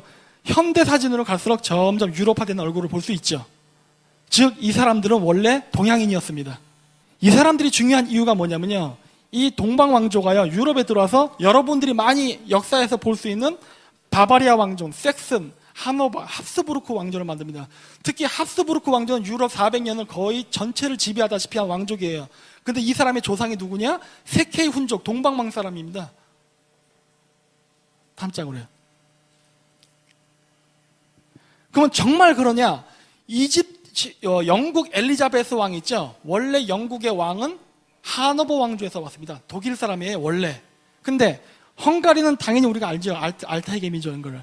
헝가리 민족의 왕관과 지금 현재 엘리자베스 2세 같은 영국 왕관을 보십시오. 똑같죠, 양식이. 동그랗게 해서 십자 모양으로 딱 해놓고 십자가 걸어놨죠. 이거 위에서 쳐다보면 어떻게 됩니까? 단군 십자가 되죠? 동그라미의 십자가. 이 사람들의 기원이 어디입니까? 케레이예요. 그렇죠? 지금도 유럽에 이런 왕실이 무진장 많이 나. 스웨덴, 덴마크, 벨기에, 영국 전부 다 케레이의 후손들입니다. 어떻게 보면은. 네, 넘어가십시오. 그래서 이 사람이 케레이에 대한 그 기원을 쓴 사람인데, 아까 카자리라는 나라를, 이 사람은 헝가리계 유태인입니다. 근데 이 사람이 그걸 쓸 때에도 지금 우리 유럽에 퍼져 있는 케레이들은 어디서 왔냐 하면 카자흐스탄에서 왔다 그래요. 그래서 이거는 그 사람이 쓴 그 13번째 민족, 즉 케레이를 뜻합니다. 케레이의 역사에 대해서 유럽 사람의 시각에서 쓴 책인데 나중에 한번 꼭 봐보십시오. 근데 안타깝게 한글본은 없습니다. 영문본밖에 없는데. 그래서 아까도 말씀드렸듯이 탕감 문자는 나중에 부족의 상징으로 쓰인다고 했죠. 이거는 타타르의 상징이다. 타타르 깃발. 탐감 문자 어디 있을까요? 여기 있죠. 요거는 우크라이나 왕실. 우크라이나 왕권 탐가 어디 있을까요? 여기 있지 않습니까? 저거는 모스크바 공국. 나중에 지금의 러시아가 되죠. 여기 있잖아요. 어디 있지? 어디 있냐? 여기 있네요. 여기 있죠. 저거 리투아니아. 여기 있지 않습니까? 폴란드. 여기 있죠. 모든 유럽 황실은 지금도 그 기원을 따지고 들어가면 전부 투르크 북방 기머 민족입니다. 하나도 빠짐없이 쫙 증명할 수가 있어요. 전부 이렇게 남아있기 때문에. 그리고 실질적으로 그렇고요. 자, 다음 장이요. 자, 그러면 아까 그건 혈연관계였고요. 그러면 단군이라는 게 아까 정치 지도자만 제가 쭉 설명했는데 단군은 태양이라고 됐죠. 사실 단군이라는 이름은 세 개가 있습니다. 제가 샤머니즘하고 쭉 연구하다 보니까 결론이 뭐였냐. 단군이라는 개념은요, 첫 번째 하늘의 신이라는 개념이 있습니다. 우리가 얘기하는 신의 개념으로서 단군이 있고요. 두 번째 개념은 정치 지도자입니다. 왜냐, 아까 예전에 그 십자가 원리 설명했죠. 모든 민족의 지도자는 탱그리가 지명해서 태어났다. 그래서 자기는 탱그리 아들이라고 얘기하거든요. 천자입니다. 그래서 정치 지도자의 의미로서 하나가 또 있습니다. 마지막 세 번째가 뭐냐면 종교적 의미입니다. 그 탱그리라는 의미가요, 불교적 의미라면 불심입니다. 탱그리는 내 마음속에 있다는 그 자아의 개념입니다. 이게 왜 그러냐면요, 그 샤머니즘은요, 대우주, 나, 소우주라는 개념이 있습니다. 불교랑 똑같아요. 그 이유는 나중에 설명하겠습니다. 똑같은 개념이 그대로 취하면서 그렇기 때문에 대우주에 있는 탱그리가 있다면 나, 즉 내가 사는 인간 세계에는 지도자로서의 탱그리가 있는 거고, 그 내 내면에 있는 또 탱그리가 있지 않습니까? 그게 바로 단심이 되는 겁니다. 어떻게 명칭을 불러야 모르겠지만 제가 그렇게 붙였습니다. 즉 탱그리를 찾는 방법은 하늘을 보고 기도하는 방법도 있지만 스스로 이걸 뭐라 해야 되니까 명상이라고 하나요? 참선이 됐든 뭐 그런 걸 통해서 내면으로부터 찾아낸다는 그러한 사고방식도 있었던 거예요. 이미 보여줘 버렸는데 이게 탕라 또는 샴발라라는 상징입니다. 티베트 불교나 불교에 보면 많이 나와요. 저것도 탕라 또는 샴발라입니다. 모양을 잘 봐두십시오. 근데 아까 탕라는 탱그리에서 나왔다 그랬죠? 이름이. 근데 갑자기 불교 얘기가 나와버리기 시작합니다. 그럼 다른 그림을 볼까요? 넘겨주세요. 아이고, 너무 빨랐네. 이거는 얀트라입니다. 탕라, 탕그라와 얀트라, 탄트라가 같죠? 비교 우문학적으로도 같지만 철학사상 상징기호가 자체가 같죠? 얀트라를 이렇게도 표현합니다. 근데 차크라랑도 모양이 같아요. 그쵸? 그러면서 카톨릭이랑도 같은 형태가 나잖아요. 예수로 이렇게 표현해요. 이건 나중에 제가 그 천문학 거기 할 때 설명하도록 하겠습니다. 어쨌든 기본적으로 같은 구도로 간다는 걸 알 수가 있어요. 다음. 이거는 유태교입니다. 기독교의 기본은 유태교에서 왔죠? 이걸 카발라라 부르는데 마찬가지죠. 카발라는 이렇게 표현할 수 있습니다. 저기 유대 글자로 써 있는데 전 어떻게 읽는지 모르지만 이거 탕라 아닙니까 이거? 샴발라. 왜 갑자기 유대인이 저랑 같은 걸 쓰지요? 그쵸? 아까 비교문학적으로 탕라, 탕그라, 탄트라, 얀트라, 그 다음에 샹그라, 샴바라, 카발라 나간다 했죠? 비교문학적으로 구개음화 현상에다가 이런 걸 하면은 어원이 사살 변해갖고 그렇게 같은 결론이 도출된다고. 실질적으로 그 사람들이 쓰는 상징조차도 똑같습니다. 사실 그 구별 자체가 없어져요. 근데 이거의 모든 기원으로 따지고 가면 어디로 갑니까? 샤머니즘으로 가요. 탱그리 사상으로. 다음이요. 그래서 이거는 아메리칸 인디안까지도 똑같이 갑니다. 걔들은 시볼라라 불렀습니다. 카발라, 시볼라, 샴발라. 발음 같죠? 이렇게 나갑니다. 그 표현 방법을 이렇게 표현하는데 이걸 왜 이렇게 표현했냐면은 아까도 얘기했듯이 그 원래 샴발라라는 것은 고대 티베트에 있었던 그 신들이 사는, 아바타 신들이 사는 아주 이상적인 파라다이스 제국을 얘기합니다. 한데 그건 아까 얘기했죠? 탱글이라는 개념은 세 개가 있다고. 그거는 지상에서의 천국을 얘기하는 거고요. 그 천국을 찾는 방법은 자기 스스로부터 끌어내야 습니다 바로 명상입니다. 산 꼭다기에서 참 사는 거, 이거 자체가 샴발라입니다. 즉 샴발라, 즉 천국을 만드는 방법은요, 이렇게 나라를 건설해 놓은 그 방법도 있고요, 자기가 스스로를 깨달음을 통해서 마음속으로서 샴발라도 하는 겁니다. 결국 같은 얘기예요. 불교에서도 그런 얘기 하죠. 그게 오늘날의 프리메이슨들이 이렇게 쓰는 거고, 이거는 미국 인디안이 쓰던 겁니다. 근데 똑같죠. 저거는 BC 2만 년 전 겁니다. 이미 그러한 사고방식은 옛날부터 존재했던 거예요. 다음이요. 그래서 다시 보면 탕라, 탕그라, 탄트라, 샹그라 발음이 이렇게 변하는 게 황당하지 않다는 걸 알 수가 있죠. 같다는 걸 이미 볼 수 있기 때문에 그렇습니다. 다음이요. 그래서 이렇게도 표현을 할 수가 있죠. 이거 자체가 샴발라입니다. 몽골 탕가 문자로 이게 샴발라예요. 몽골에서는 샴발라 할 때 이렇게 그립니다. 이렇게. 그게 바로 명상할 때 제3의 눈이 떠지는 게 바로 샴발라죠. 깨달음이죠. 요거는 사크족들의 골품 제도도 마찬가지로 그 철학 개념을 정치 지도에 이용해서 썼습니다. 나중에 설명하도록 하겠습니다. 그리고 이건 영국의 하이드 파크도 샴발라를 이렇게 만들어놨죠. 상징적으로. 왜냐하면 영국은 켈트족의 후예니까. 그래서 아까도 얘기했듯이 단군이라는 건 세 가지 의미. 천지인이라고 하면 됩니다. 하늘의 의미에서의 단군이라는 거는 창조주, 하느님이란 계통이고요. 지, 땅의 개념이라는 건 뭐예요? 그 땅을 다스리는 지도자, 인, 내 마음속에 있는 그걸 끌어내는 것 해서 3입니다. 다음이요. 그러면 이 철학 사상을 어떻게 정치 제도에 이제 도입했느냐가 이제 중요합니다.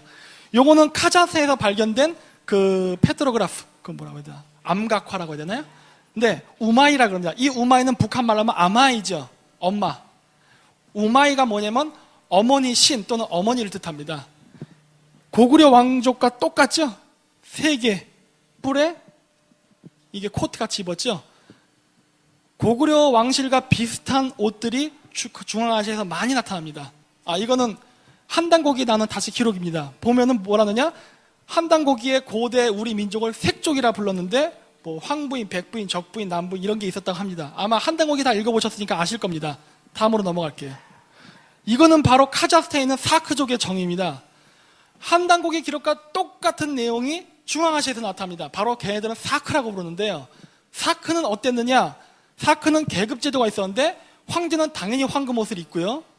귀족제급은 적색 옷, 승려계급은 백색 옷, 그 다음에 농부는 목동은 파란색, 그 다음에 농부는 노란색 옷을 입었답니다. 바로 적부인, 백부인, 황부인, 남부인 똑같은 색깔을 얘기하는데 걔네들은 사크라 불렀고 우리는 색이라 불렀어요. 똑같은 북방민족의 알타이 민족입니다. 같은 민족이죠. 한단고기에 나온 기록 자체가 황당하지 않다는 게 중앙아시아에서 이렇게 나타나죠. 색입니다. 그렇죠? 그럼 이게 어떻게 또 문헌상으로도 증명이 되느냐? 사크족을 중국에서는 뭐라고 불렀냐면은 저 새로 썼습니다. 새옹지마 할 때 새. 그래서 그 당시에는 석이라 불렀습니다. 중국 고대 발음으로는 석이었어요. 중국 북서쪽에 살던 부족을 석족이라 불렀는데 걔네들은 스스로 사크족이라 불렀고요. 인도나 페르시아 사람들은 그 사람들을 사카라고 불렀습니다. 이게 오늘날 얘기하는 스키타입니다. 네, 색, 석, 사크, 사카 같은 발음이죠? 네, 같은 부족입니다.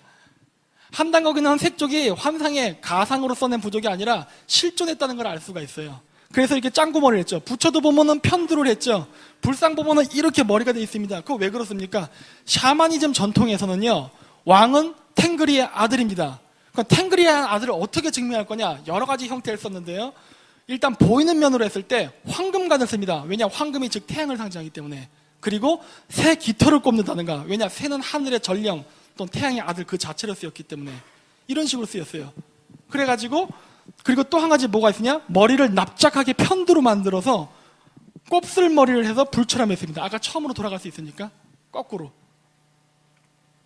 더요. 쭉 가십시오. 한 번 더요. 네, 됐습니다.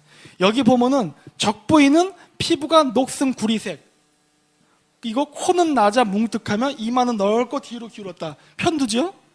그리고 머리털은 곱슬머리다라고 했어요. 다시 원래대로 돌아가십시오. 편두를 한 상태에서 곱슬머리를 한 겁니다. 이거 왜 했냐면요, 머리를 불타는 형태로 만든 겁니다. 부처죠, 바로. 부처 그 자체예요. 그럼 왜 그 모양을 했느냐? 탱글이의 아들이니까. 불은 탱글이의 아들입니다. 왜냐, 태양의 화신으로 봤거든요, 불이. 번개가 빵 치면 불이 붙죠? 그래서 고대인들은 그 불 자체를 탱글이의 아들이라고 봤습니다. 그래서 그 용어죠. 그래서 고대의 벽화를 보면요, 모든 성인들은 머리를 불로 묘사합니다. 이게 나중에는 원으로 바뀌죠. 왜냐하면 그 원도 태양입니다, 사실은. 그래서 지금도 카자흐스탄 전통 의상에는 이렇게 깃털을 달지요. 뾰족하게 한 이유는 고대에 편두를 했기 때문에 그렇습니다. 편두를 했으니 일반 모자 쓸 수가 없죠. 꽃갈 모자 만들 수밖에 없죠. 그리고 그 위에다가 불을 붙이죠. 왜냐? 불꽃이 없으면 탱글이 아들이 아니죠. 그러니까 이건 뭡니까? 귀족의 복장입니다. 평민은 이런 옷을 입을 수가 없죠. 그래서 카자흐스탄과 한국을 비교하면요, 우리는 색족이라 기록했는데 카자흐스탄 사크. 우리는 3조선이 있었다고 하는데 색족도 3개로 나눴습니다. 이름을 아르폭사이, 줄폭사이, 길폭사이라는 세 아들이 3개의 사크를 세웠다고 합니다. 3개의 사크 왕국 3조선. 신분제도 황부인, 백부인, 적부인 나가죠. 우리도 카자흐스탄도 4색 분류로 나가죠. 같은 색깔로. 그리고 지도자 신앙은 우리는 당군 신앙이라고 하죠. 탱글이라 부르죠. 그리고 민족의 조상은 우리는 환웅, 거긴 여호와입니다. 그건 나중에 설명하도록 하겠습니다. 넘어가죠. 어쨌든 같은 계열이라는 걸 알 수가 있습니다.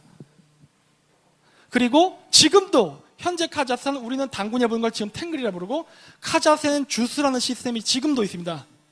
오르타크스 울루주스라 해서 3주스가 있는데 3개의 주스가 하나의 조선이 되는 겁니다.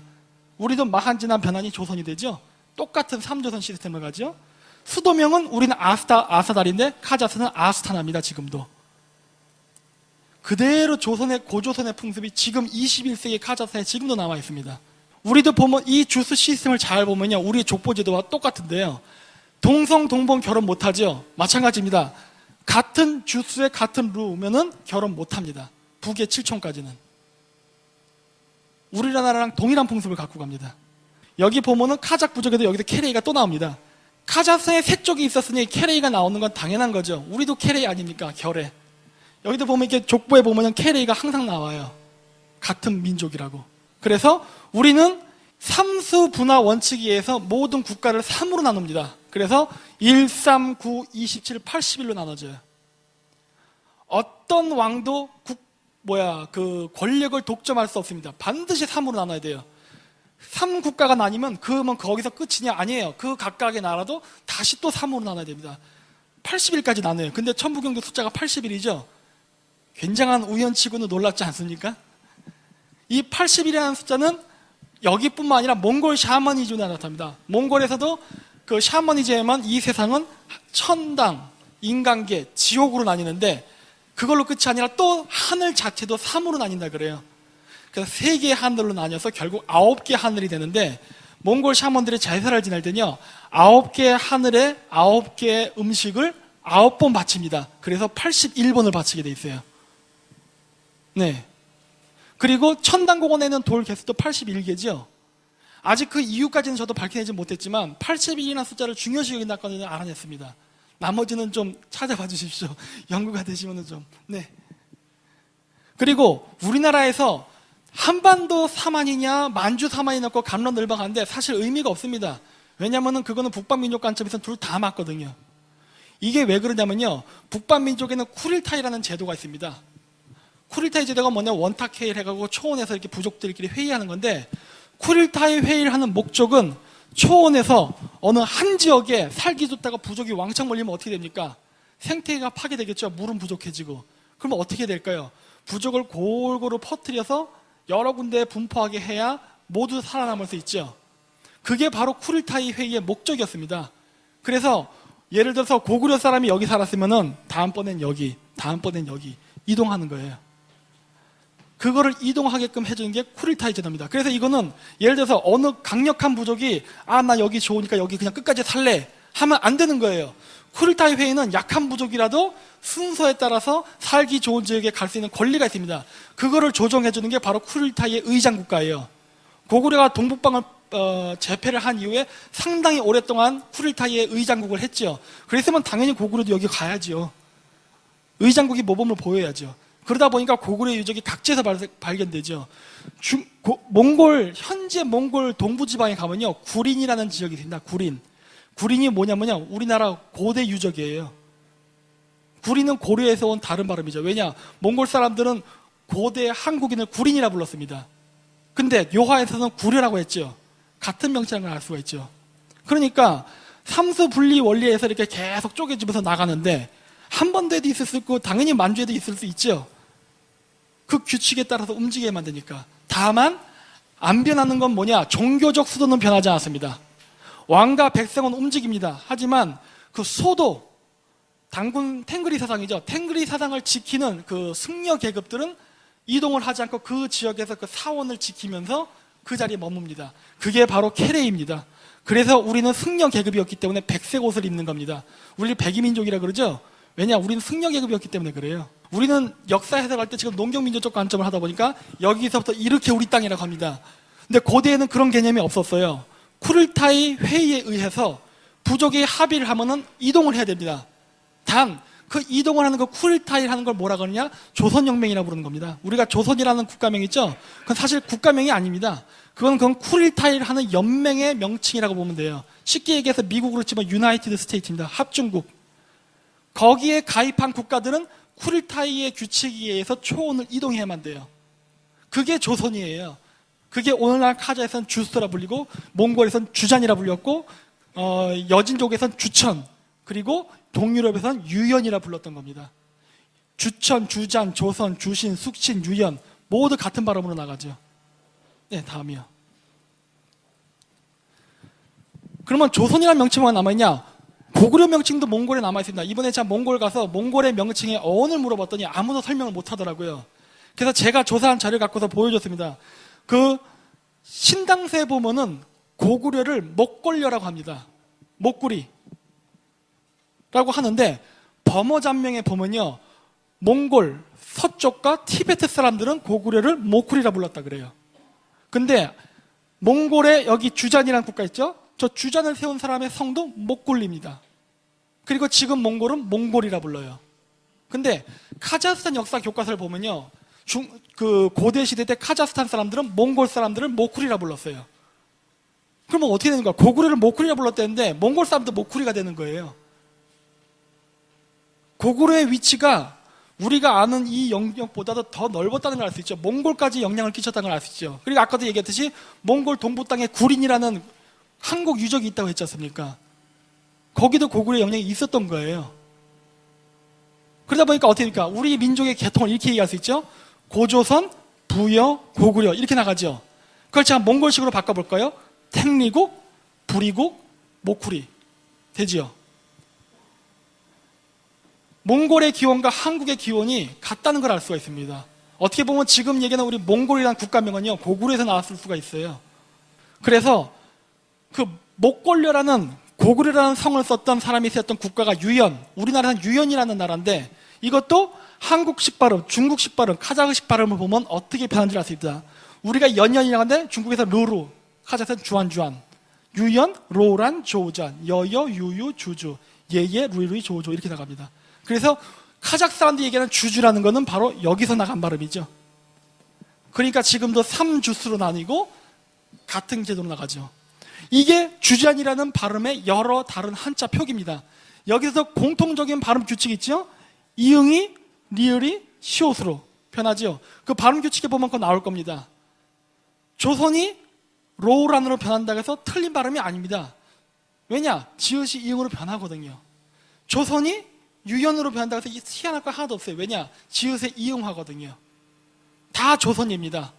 조선은 국가 명칭이 아니라 그런 쿠릴타이라는 그 부족 연맹체의 그 합중국이라는 개념의 이름이었기 때문에 그래요. 그래서 우리가 역사책으로 보는 고조선이 망한 이후에도 이러한 조선이라는 명칭은 끊임없이 나타나죠. 계속. 왜냐하면 그 합중국이라는 개념을 갖고 있기 때문에. 이거는 유럽의 아까 얘기했듯이 유명한 로스차일드, 아마 대부분 아실 겁니다. 로스차일드 가문의 상징이나 5개의 화살을 움켜쥐고 있는 거.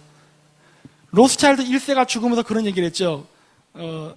아들 5명을 불러놓고 화살 5개를 갖고 와봐라. 그래서 하나씩 부러뜨려 보라 그러고 나중에 다 부러뜨려 봐라 했더니 안 부러지니까 거봐라. 너희들이 힘을 합쳐야지 산다. 뭐 이런 식으로 유언을 했대는데 그 유언을 누가 했냐면은 쿠릴타이가 한 겁니다. 쿠빌라이 칸이 원래 했던 유언입니다. 근데 왜 로스차일드가 쿠빌라이 칸의 유언을 그대로 모방했을까요? 유태인이죠. 근데 몽골도 지금도 이렇게 5개 화살을 자기네 민족의 상징으로 쓰고 있습니다. 똑같죠, 유태인이랑. 요거는 천부경에 나온 내용들이 일부 몇 개는 발견됩니다. 신화를 보면요. 왜냐하면 고대에는 어떤 철학적 지식을 이야기로 풀어서 했기 때문에. 이건 카자흐스탄 신화인데요. 탱그리가 처음에 하늘에서 탄생을 했는데 이렇게 세상을 보니까 다 창조했는데 아무도 없어서 너무 황량하니까 탱그리가 스스로 몸을 나눠가지고 남자 탱그리와 여자 탱그리, 우마이 탱그리라는데 나눈 다음에 결혼을 해서 자손을 셋을 번창시켰다고 합니다. 그게 카이사르, 칭기스, 예르사인이라는 탱글인데 다시 얘가 또 탱글을 만들어서 나간다고 합니다. 이거 천부경 구조로 하면 1011, 지일리, 213이죠. 그리고 다시 하나로 또 돌아가죠. 이게 연관된지는 잘 모르겠습니다. 하지만 비슷하게 나가더라고요. 하늘은 하나고 땅은 둘이고 그 다음 인간. 저기 칭기스, 예르사인, 카이사르는 그 탱그리 신화에서 실질적으로 나타납니다. 위에 탱그리는 안 나타나요. 그냥 처음에 청지창조 개념으로만 나타나고 실질적으로 활동은 안 나타납니다. 인간을 구제해주고 뭐 적국을 물리치고 병난 사람을 치료해주는 사람들은 이 세 아들이에요. 인간화된 탱그리입니다. 213이죠. 다음이요. 탱그리를 보통 오각별로 묘사합니다. 중앙아시아를 보면. 그 왜 오각별이냐? 이게 기독교에서 사탄이라고 그러는데 그렇지 않습니다. 이건 천문학입니다. 지구에서 태양을 바라봤을 때 지구와 금성과 태양이 일직선이 되는 게 5번 나타나는데 이걸 그으면 오각별이 됩니다. 그럼 왜 탱그리가 오각별을 상징하고 금성을 상징하냐? 아까도 그 천지창조신한테 나왔죠? 탱그리가 금성에 불을 붙였다 뭐 이거 천지창조 얘기할 때 천지창조를 얘기하면서 금성을 얘기합니다. 그 이유는 아까도 얘기했던 탱그리 십자가의 이유가 있습니다. 탱그리는 하늘로부터 내려온데 태양이라고 했지 않습니까? 태양이 뜨기 직전에 뜨는 별이 뭡니까? 금성입니다. 바로 탱그리가 나타나면 알려주는 메신저죠. 그거 기독교적 시각으로 얘기하면 예수가 되는 거죠. 새로운 세상이 바뀌는 걸 알려주는 그 선지자. 그러면 이게 그러면 왜 또 악마의 개념으로도 쓰이냐? 샤머니즘에 보면요, 백색 샤먼, 블랙 샤먼 해갖고 샤먼이 좋은 역할도 하면서 또 나쁜 역할도 합니다. 즉 창조도 하면서 파괴도 합니다. 그 왜 그러냐? 금성의 역할 때문에 그렇습니다. 금성이 태양보다 먼저 뜨면 샛별 또는 계명성이라 그러고요. 태양이 일몰한 다음 바로 뜨는 그 금성은 우리가 태백성이라 그러죠. 바로 금성이라는 존재는 새 세상을 알려주는 태양이 뜨는 걸 알려줌과 동시에 또 다른 역할은 뭐냐면 이 세상이 다 끝장나고 암흑으로 떨어지는 걸 또 알려주는 존재예요. 그때는 악마의 개념입니다. 그래서 실질적으로 천사와 악마, 백색 샤먼과 검은 샤먼 이런 것들은 결국 기원은 하나고 같은 의미예요. 그래서 보면 샤머니즘은 백색과 좋은 것 나쁜 것을 항상 조화롭게 일치해서 돌아간다 얘기합니다. 그게 바로 음양론입니다. 여기 오각별 있지 않습니까? 근데 이슬람교도 오각별이 있어요. 이 그림들이 의미하는 바가 뭐냐면요, 수메르 신앙, 기독교, 이슬람 이거 한국에도 있고 몽골 샤머니즘도 있는 상징입니다. 이게 무엇을 상징하냐면요, 바로 모계 사상에서 부계 사상으로 넘어가는 권력의 이양, 즉 남자가 지배하는 탱그리의 시대, 즉 당군이죠. 남자 지도자로 넘어가는 거에 상징 기호입니다. 이거를 그림으로 묘사하면 이렇게 되죠. 어머니와 아들, 어머니와 아들, 어머니와 아들, 어머니와 아들. 이거를 상징화시키면 이렇게 되는 거죠. 그리고 뭐 이 아들의 정체가 뭐냐? 오각별, 즉 탱글입니다. 예수가 됐건 뭐가 됐건 다 탱글이에요. 그건 나중에 설명드리겠습니다. 여기도 보면 예수가 아예 자체 머리에 불을 그려버렸네. 이거 금성의 신이네요. 탱글이네. 네, 다 모르요. 바로 천문학적 현상이죠. 달과 금성. 금성이 왜 오각형이 된지 아시겠죠? 이슬람 신앙에 보면 오각별로 했죠? 이 오각별은 지구와 금성과 태양과의 관계입니다. 오각별로 표시할 수 있죠. 그러면서 아까 천지창조에서 얘기했던 금성에 불을 붙였다. 이거 고구려 우리나라 거죠? 똑같죠? 이렇게 나오죠? 달과 금성과 산. 이 상징이 그대로 불이한테 있죠? 금성과 여기에 불 붙인 거는 금성입니다. 이거 자체가 금성을 뜻하는 거예요. 불 붙은 별, 금성. 금성과 달과 산. 금성과 달과 산. 불이하트, 고조선. 여기서도 불이족과 고조선이 또 연결이 됩니다. 그렇죠? 부여가 고조선에서 나가 당연하겠죠. 이거를 다시 지도자들이 어떻게 표현하느냐? 여기 고구려 왕실 보이죠? 삼각모를 쓴 여자의 얼굴. 이게 뭡니까? 이 개념은 금성이죠? 얼굴 자체를 해서 삼불.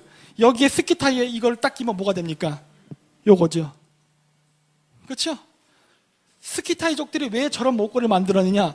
탱글이라는 걸 보여주기 위해서 그럽니다. 내가 바로 금성의 신 탱글이다. 그리고 만다라는 어디서 나왔냐면요, 바로 지구를 중심으로 달을 봤을 때 변화되는 형태입니다. 사각형의 두 개 겹친 8개의 달의 모양 변화를 나타내는 게 만다라예요. 천문학적으로 설명할 수 있죠. 그래서 어떻게 운행 원리가 변하나, 이러한 천문학적 현상을 보고 거기다 철학적 가지를 붙이죠. 그게 고조선에서도 팔조법이라는 게 나오죠. 태양의 8가지 빛깔에 하나하나 의미를 붙이죠. 불교에서는 그 개념을 그대로 따서 뭐를 만드니까 팔정도를 만들죠. 그러니까 자연현상을 바탕으로 철학을 만들어내는 겁니다. 그건 운행 원리, 악마의 개념, 천사의 개념도. 금성에 태양 뜨기 있으면 좋은 거, 암흑게 나타나면 나쁜 거, 이런 식으로 넘어가요. 이슬람의 상징인 줄 알고 있는데 이거는 히타이트 겁니다. 히타이트도 똑같은 게 있어요. 그럼 왜 만다라가 이슬람에도 있고 히타이트에도 있습니까? 이건 이스라엘 거예요. 유태교의 상징입니다. 왜 불교의 상징이 유태교에도 나타나고 샤머니즘에도 나타나고 히타이트에도 나타납니다. 그 기운이 같기 때문에 그래요. 물론 가장 오래된 거는 탱그리 사상입니다. 같은 문화를 공유했다는 게 여러 가지 유적으로 나타나죠. 다음으로요. 예, 통과. 그래서 이제 세계 종교 못해서, 그러면 철학적 상징이나 그림이나 그런 거 증명했죠. 역사 이런 것도. 정말 그러면 신의 이름이 같아야 됩니다. 그러니까 신의 이름이 정말 같느냐? 탱그리가 수메르에서는 다곤으로 나타나고 여와로도 나타납니다. 여와는 이미 탱그리의 딸이라고 나오죠. 몽골에는 그 여와의 신화는 없지만 이번에 제가 가서 보니까 그 탱그리의 막내딸이라는 신화가 있더라고요. 그 내용이 뭐냐면요, 하늘에 천산산맥에 탱그리가 사는데 많은 아들 중에 막내딸이 하나 있었다라고 나와요. 근데 태호의 환웅은 12명의 아들과 막내딸 1명 있었지 않습니까? 그게 여와죠.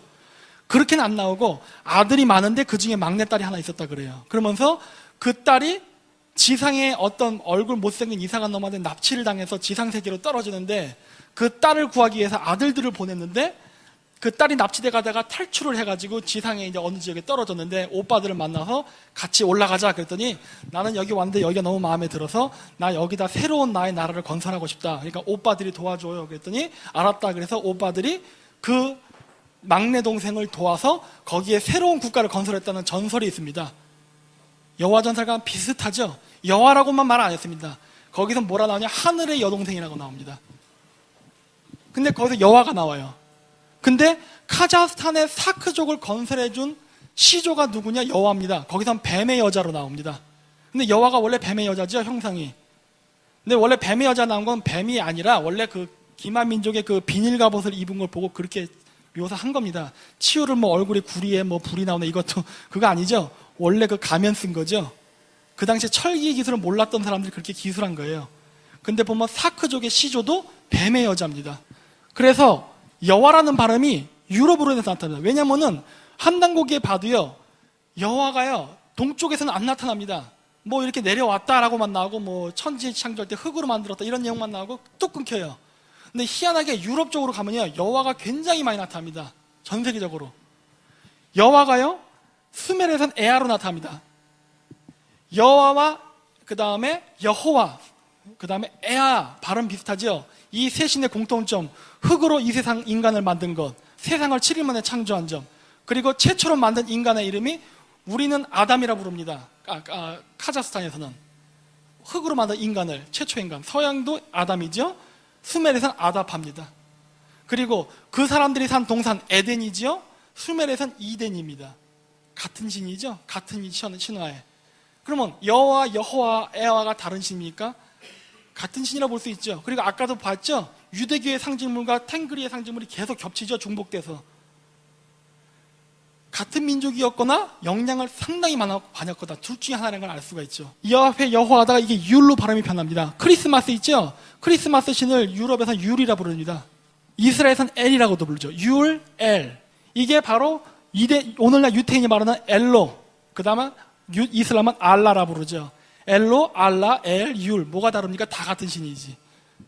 근데 이거에 꼭대기로 올라가면 누구가 나오니까 샤머니즘이 나옵니다. 결국 신 이름조차도 하나로부터 나왔다는 걸 알 수가 있어요.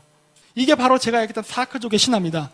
헤라클레스가 말을 잃어버려서 동쪽으로 갔는데 동쪽에 있던 어떤 뱀의 여인을 만나서 결혼해서 난 아르사인, 줄복사인, 길복사인이 세 개의 사크를 세웠다라는 게 전설입니다.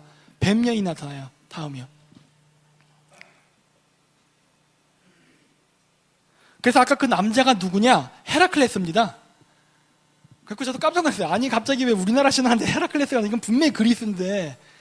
근데 거기서 보면은 수메르 신화에서는 헤라클레스라고 딱 정의해서 안 나와요. 헤라클레스는 투르크 신화에서 타르기타이라 나옵니다. 타르기타이라 나오는데 신화에 뭐냐면 아르슬란 타르기타이라 그럽니다. 아르슬란이라는 말은 사자란 뜻입니다. 사자머리 타르기타이. 왜냐면 헤라클레스는 사자 가지고 올 수가 있거든요. 그래서 타르기타이 또는 아르슬란 타르기타이라고 불렀는데 사자 가지고 썼어요. 근데 이 아르슬란은 우리나라 전통에도 있습니다. 헤테라 부르는 거 있죠? 그겁니다. 몽골에서는 그것을 아르슬란이라 부릅니다. 그래서 제가 교사한테 물어봤어요. 이거 왜 아르슬란입니까? 했더니 아르슬란은 만주에서 온 문화라 그러더라고요.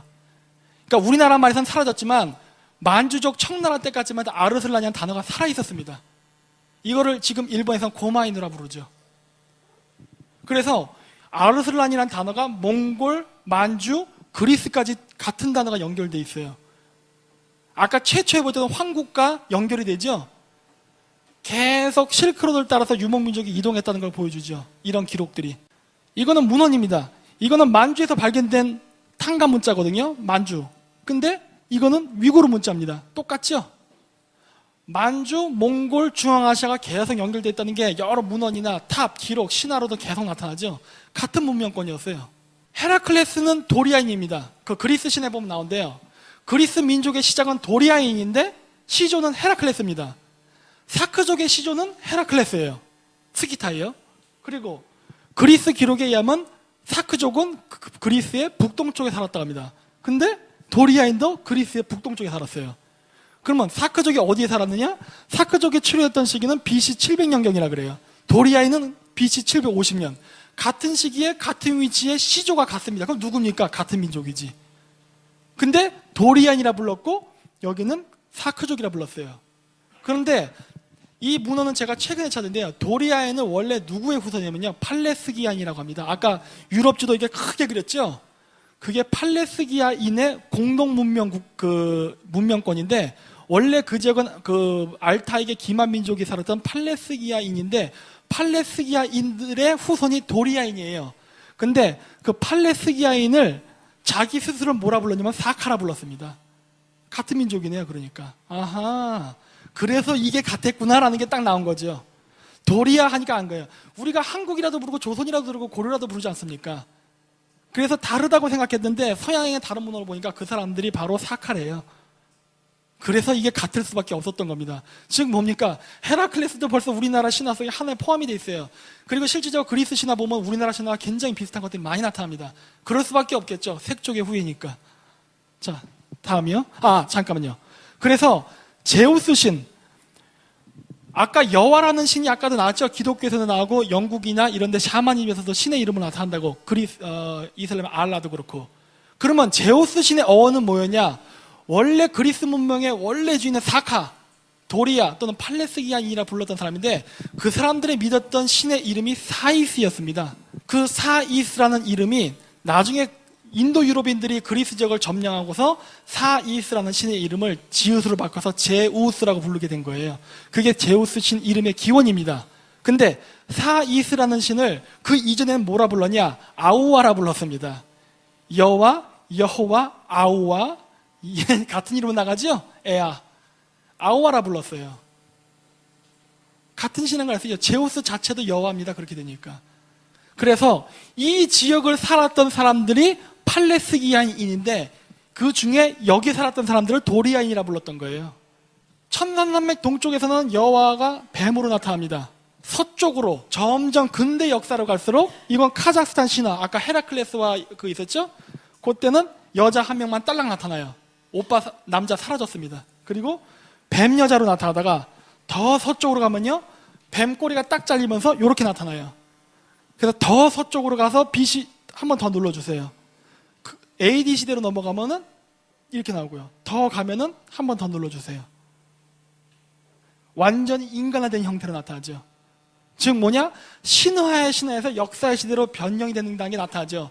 최초에는 철기가 뭔지를 모르니까 그렇게 입으면 오, 뱀 여자 했다가 점차 자기들도 과학 문명을 받아들이고 발전하면서 이제 하니까 이제 정신 차리고 인간으로 바라보기 시작하죠. 하지만 여러 문화 양식의 패턴을 보면 같은 데서 왔다는 걸 알 수 있죠. 이거를 에아, 여와, 여호와, 야훼 여러 가지로 불렀던 것 뿐이죠. 그래서 서양의 신들의 이름에 그렇게 에아, 여호와, 야호와 이런 이름들이 나오는 겁니다. 왜냐? 여호와니까. 바로 이 비늘 갑옷 때문에 그렇습니다. 비닐 갑옷을 입으면 어떻게 되느냐? 바닷가 사람들은 물고기 인간으로 보게 되는 거고요. 내륙 지방 사람은 새로 보는 거고 뱀으로도 봅니다. 그거는 중요한 건 형태가 아니라 바로 이 비닐 갑옷의 형태예요. 선사시대 사람들은 그렇게밖에 인식할 수가 없었죠.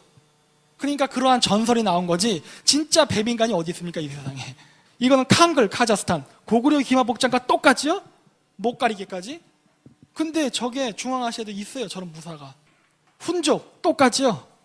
고구려랑 구별이 안 됩니다. 자체가 구별이 안 될 정도로 똑같아요. 그래서 전 유럽에는 이렇게 뱀 또는 물고기 신, 새 신의 묘사가 나타나죠. 여호와죠, 여호와. 그것만 같냐? 이거는 석굴암이고요. 이거는 로마에 있는 판테온 신전, 만신전이라는 데인데 건축 구조 자체가 같습니다.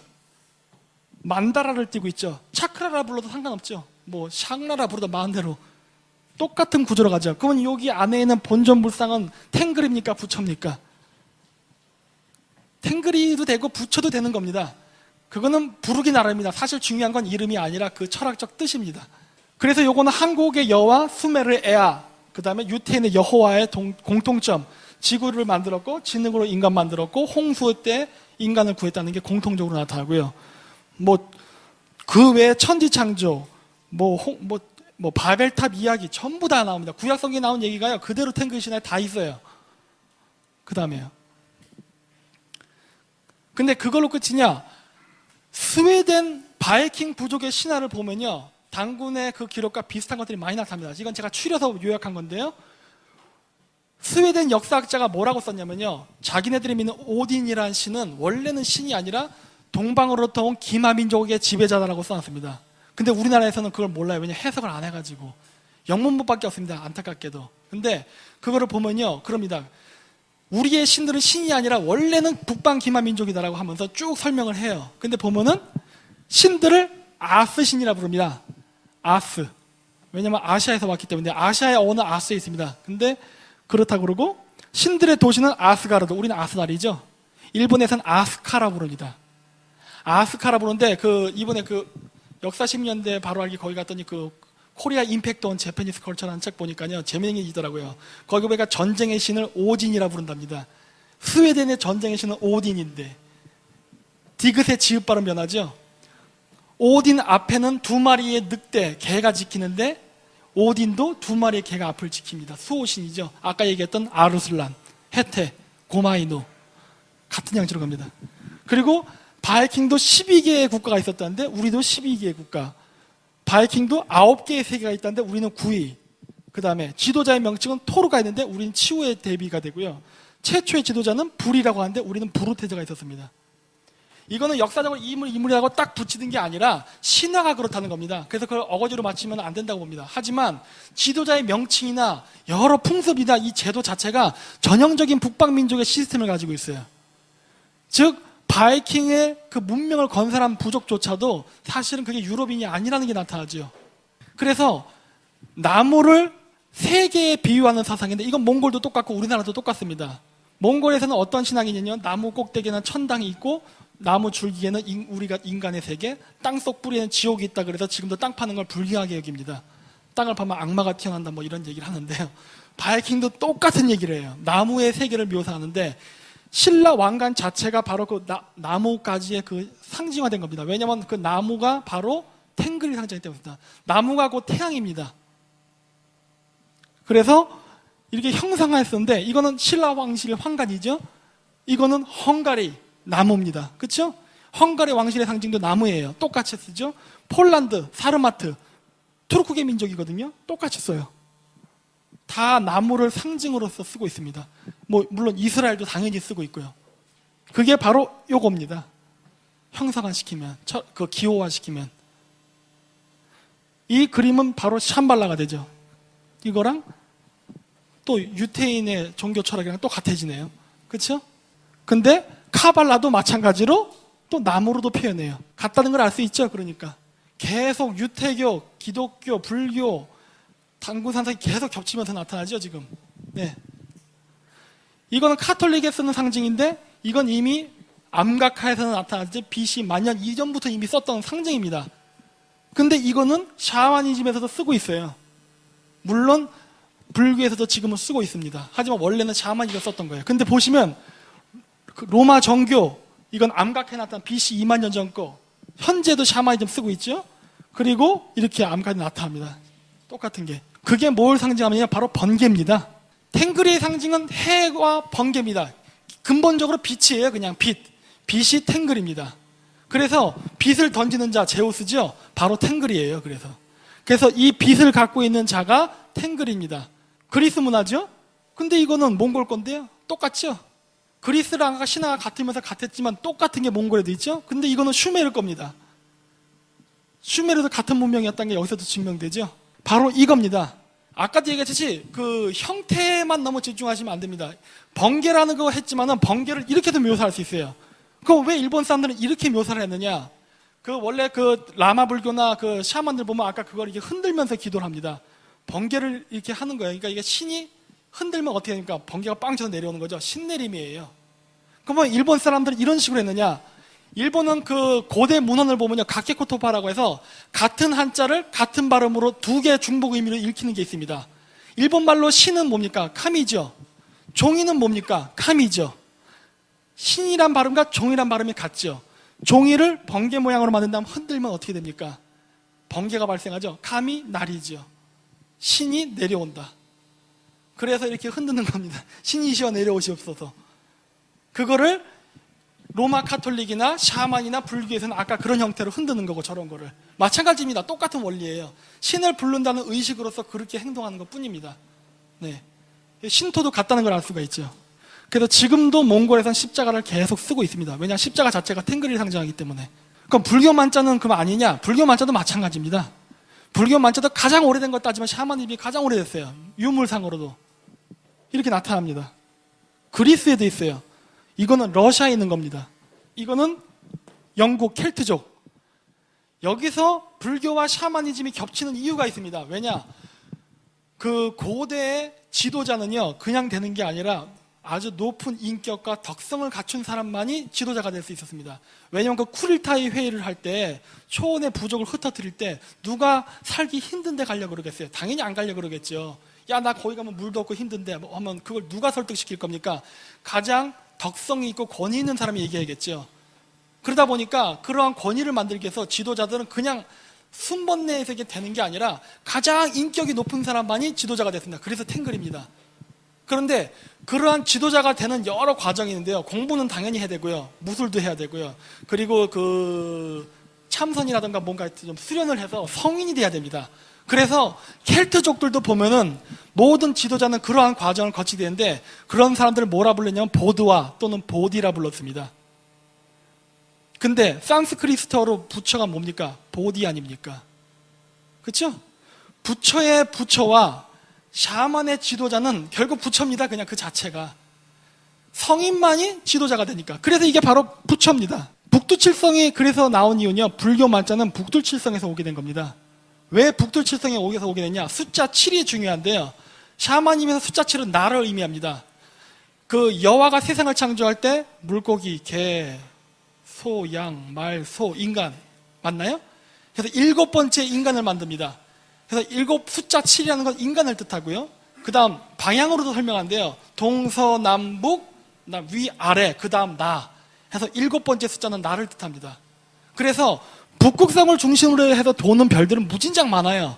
굳이 북두칠성을 지적한 이유는 숫자 7이 바로 인간을 뜻하기 때문에 그렇습니다. 그러면 이 북두칠성이 도는 게 왜 그렇게 중요하느냐? 북극성을 중심으로요. 북두칠성이 여기 있으면 여름, 가을, 겨울, 봄입니다. 이건 아주 중요합니다. 북방민족에게. 이거를 갖다 이 도는 원리를 상징화한 게 불교 만자예요. 그럼 왜 저거를 그렇게 썼느냐? 초원에 잘못 나갔다가 겨울이 딱딱 지면 그 부족은 다 죽어버립니다. 따라서 북두칠성이 이쪽으로 이렇게 남쪽으로 내려면은 빨리 남쪽으로 내려가야 돼요. 멍청하게 가만히 있다가 겨울이 닥치면 부족이 전멸을 나갑니다.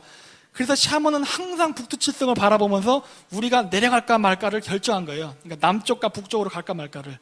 그래서 북두칠성이 샤먼이 중요한 겁니다. 왜냐하면 부족의 목숨이 달렸으니까. 그래서 보면 이건 인도가 아닙니다. 이거는 켈트족의 신입니다. 영국의. 가부 잘 틀고 딱 앉죠. 이렇게 하고 앉죠. 이렇게 하고 있죠.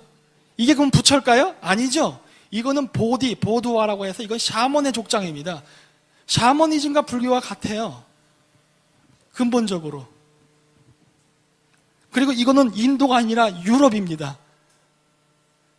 공동문명권이었다는 걸 알 수가 있죠. 켈트족도 알타이 어족에 속합니다. 여기 이 딸랑이 방울, 가야에도 있지 않습니까? 수메르 문명에서도 하지요, 근데. 그렇죠? 같은 제식에 쓴 도구를 썼다는 걸 알 수 있죠. 천지인 사상이요? 이거 뭐 오늘날 프리메이슨도 그대로 갖고 있고, 이거 천지인 사상하는 상징기호죠? 이거 켈트족 겁니다. 몽골에도 있어요. 똑같죠? 아까 얘기했던 색족이 유럽으로 갔다는 거 철학적으로도 증명이 되죠. 그 사상이 그대로 갔으니까. 이것도 마찬가지입니다. 이건 조선시대 때인데 보면 달과 해지요. 여기 앉는 게 왕이죠. 일월 성신인데 별이 바로 인간을 뜻합니다. 아까 제가 뭐 했습니까? 지상의 인간은 아까 삼각뿔에서 금성이라고 그랬죠. 얼굴이. 별은 바로 인간입니다. 하늘의 신과 땅의 신과 그리고 인간, 별이죠. 바로 지상의 탱글이 우리 왕입니다. 이 개념이 고구려에도 그대로 나타나죠. 달과 태양과 여기 무덤. 인간은 별이니까요. 징기스칸도 똑같습니다. 달과 태양과 그리고 징기스칸의 자리가 거기 자리 잡죠. 바로 탱글이 아들이라는 걸 뜻하는 겁니다. 이게 이렇게 되면은 이거는 프리메이슨도 똑같죠. 다음이요. 부처도 똑같습니다. 다음 그림 보여주세요. 똑같죠? 다음 그림 똑같죠?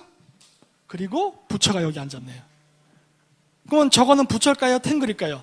둘 다 되죠, 사실. 이름은 이름일 뿐입니다, 사실. 이거는 카자흐스탄 신화 똑같죠? 이거는 제가 몽골 가서 찍어온 부처 사진인데 미륵불상 앞에 여기 새가 있어요. 이거 제우스랑 똑같네요. 까마귀 앞에 신, 이거는 탱글이 아닙니까 원래? 그렇죠? 불교에도 샤머니즘이 영향을 많이 받아서 계속 나타난다는 걸 알 수가 있어요. 그리고 하나 더 보여주세요. 오딘, 늑대 2마리가 있고 까마귀 2마리 있죠? 불상 앞으로 늑대 2마리야 양쪽에 둘, 사신도지요? 가운데를 바탕으로 사방을 지키는, 그게 원래 샴발라의 개념 아닙니까? 샴발라도 마찬가지입니다. 샴발라라는 도시를 지키기 위해서 네 부족이 동서남북을 지킨다는 개념이 있어요. 똑같아요. 들어가죠. 오딘에도 나타나죠. 이거 바이킹 신화입니다.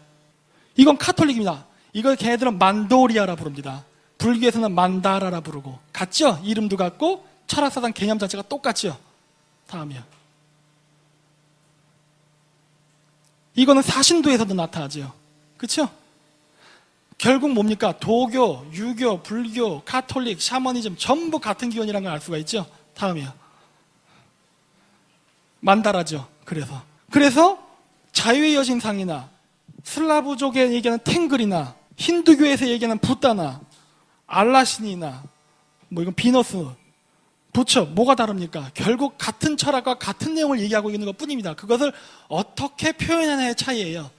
다 같은 걸 얘기하고 있습니다. 지금 그거를 뭐라고 부르건 그건 이름일 뿐 본질은 변하지 않습니다. 다음이요. 네, 이것도 알라입니다. 완전 불교 마크네요, 근데. 그쵸? 우리가 다 다르다고 하는 종교가 결국은 같은 걸 얘기하고 있다는 걸 여러 가지로 나타내서 볼 수 있죠. 또 다른 거. 네. 그래서 이건 제가 아까 펠라스기안, 자신들을 사카라 불렀고, 여기 제우스로 나오죠? 아오와라 불렀다고. 스가 붙은 건 전미사입니다. 그래서 원래 본뜻은 아오와입니다. 그래서 그리스의 신도 아오와, 즉 여호와에서 왔다는 걸 알 수가 있죠. 그래서 그 지역에 살았던 원주민의 얼굴입니다. 유럽인이 아니죠? 원래 거기 유럽인 살지 않았습니다. 거긴 동양인들이 살았던 지역이에요. 그리고 지금의 이스라엘에는 가나안 지방도 유태인이 아시안이 살던 지역입니다. 신선 사상이요? 카자흐스탄, 이건 사카, 지금 야쿠티아입니다. 거기를 사카라고 불러요. 그 다음에 켈트, 우리나라 신선 사상 똑같이 다 있죠? 공동 문명권이라는 걸 또 알 수 있죠? 이건 몽골 겁니다. 다음이요. 우리나라 또 동그랗게 해서 삼각했네. 이거 금성이네요, 바로. 아하. 달과 태양 가운데 인간은 금성이라 그랬죠? 금성 딱 표시해놨네요. 탱그리 사상이 반영됐네요, 여기에. 이거는 부리야트, 일본, 그 다음 청나라죠. 현재 몽골에서 쓰는 것도 똑같네요, 양식 일본이랑. 이거는 우리나라 거죠? 한 번 더 해주세요.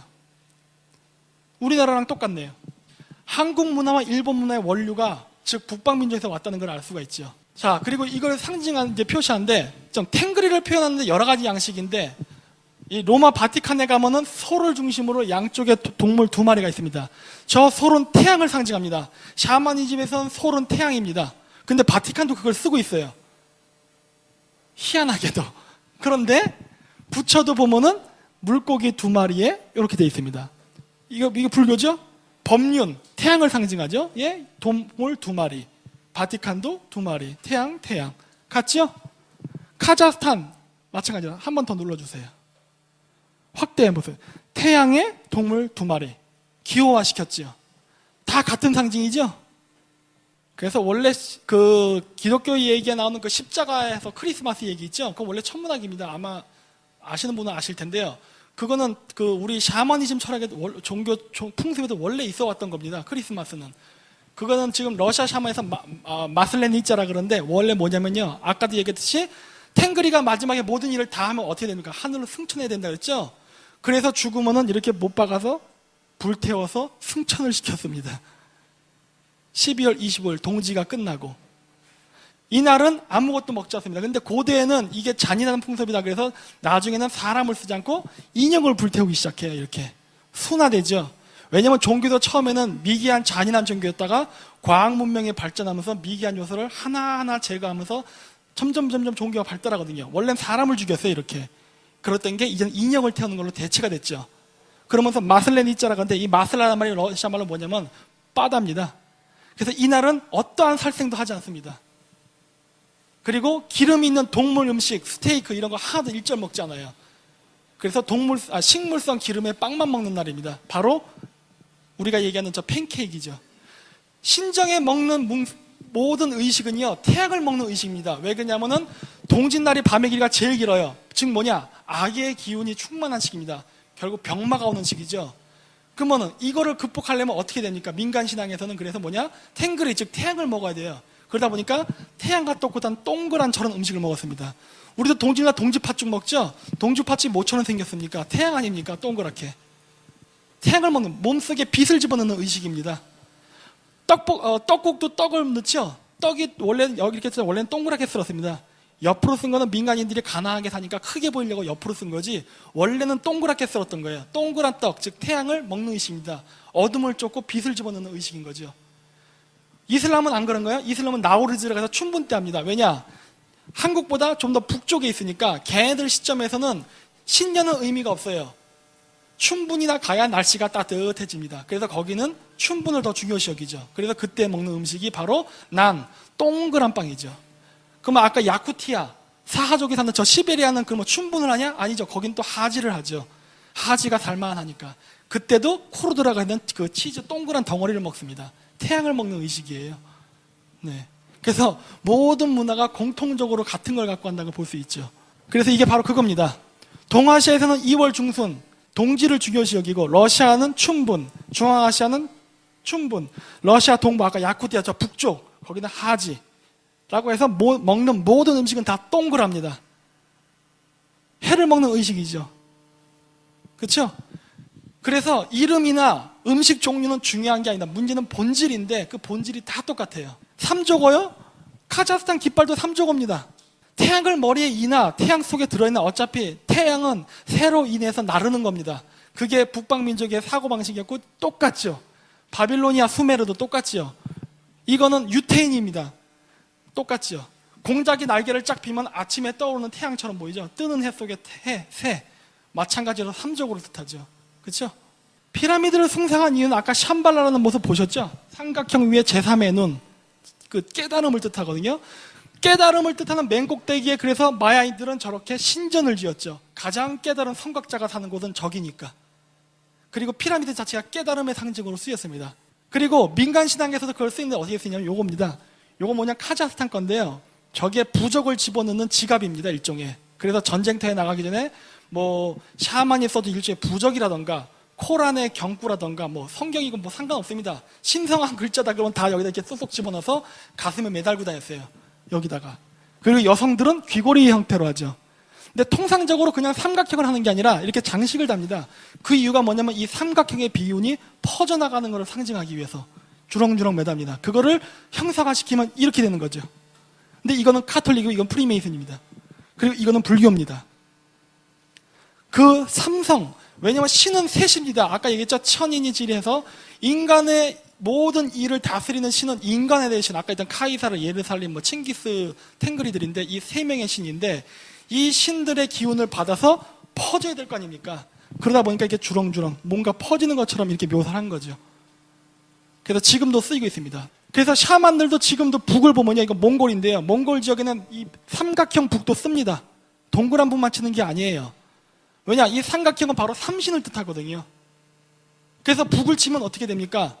그림으로 아까 삼각형에 이렇게 뻗는다 했죠? 북을 치면 음파가 뻗지 않습니까? 결국 같은 원리입니다. 그래서 삼각형 북도 이렇게 구슬할 때 쓰고 있습니다. 지금도. 요거는 저기 홍산 문명에서 발견된 거죠? 저건 카자흐스탄 거, 이거는 마야 문명입니다. 다음. 바이킹도 있습니다. 아까 바이킹 여러 번 언급했죠? 어디를 봐도 바이킹 문명은 알타이 문명이지 유럽 문명이 아닙니다. 보면은. 진시황이요? 마찬가지입니다. 진시황의 복장은 그 당시 진나라가 있었던 그 지역이 키막 쪽에 살았는데 키막 쪽의 군사 복장과도 똑같습니다.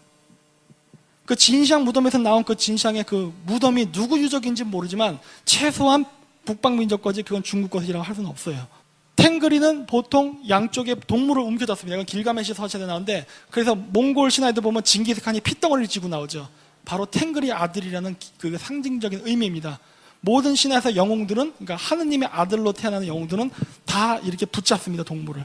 이거 카자리아, 카자흐스탄이든 엘람, 미노와 슈메르, 흉노 전부 동일한 양식을 갖고 나타나죠. 저게 바로 탱그리를 나타내는 다른 그림의 형식입니다. 이건 칼, 황남고분에서 한국 거, 흑해, 그 다음에 이거는 카자흐스탄입니다. 동일한 양식이죠. 이건 고구려 게마모사, 이건 스키타이의 벽화에 나온 겁니다. 여기 보면 뿔 양식이 있죠. 우리나라랑 똑같이. 마찬가지로 이 댕기머리도 로마 문명을 건설했던 에트루스칸 사람, 이거는 그리스, 이거는 후기 그리스입니다. 다 댕기머리를 했죠. 이 댕기머리를 왜냐하면 댕기머리가요, 그 햇살을 상징합니다. 머리, 탱그리로부터 내려오는 햇살, 은총, 자비를 뜻해요. 그래서 모든 샤만들이 보면 전부 다 이렇게 꼬은 옷을 주렁주렁 입습니다. 햇살을 상징합니다. 그리고 삑삑삑삑 돌지요. 그래야 햇살이 퍼지는 것처럼 보이니까. 위구르인은 지금도 이거 있지 않습니까? 고대 그리스, 고대 로마인의 복장과 현재 위구르 복장도 똑같아요. 마찬가지입니다. 탱그리 사상이 여기서 나오는데 그 탱그리를 묘사할 때 태양으로 묘사하는데 이렇게 묘사하니요 불교에서도 천수관음인데 왜 천수관음이냐? 햇살입니다. 햇살. 저건 로마 이집트 신앙이죠. 아케나톤의 그 아톤이라는 태양신인데 여기도 태양이 손을 뻗고 있어요. 즉 탱그리가 하느님이 백성들을 어루만진다는 상징적인 의미로 쓰이는 겁니다. 햇살은 바로 어루만진다는 의미가 있어요. 그래서 쓰이는 거예요. 그래서 이런 식으로도 묘사하죠. 댕기머리의 상용화된 형태입니다. 햇살을 뜻합니다. 햇살은 위에서 아래로 내려온다고 했죠. 그래서 이렇게 일본 신사에도 해놨죠. 왜냐? 햇살이 위에서 아래로 내려온다는 소리는 바로 신의 강림을 뜻하죠. 당연히 그러니까 일본 신사에도 해놔야죠. 새끼줄을. 신에 내려오는 장소니까 새끼줄 해놓는 거야, 금줄. 그리고 이런 식으로 카페트나 벽에다 해놓는 이유는 신이 이렇게 보호한다는 의미입니다.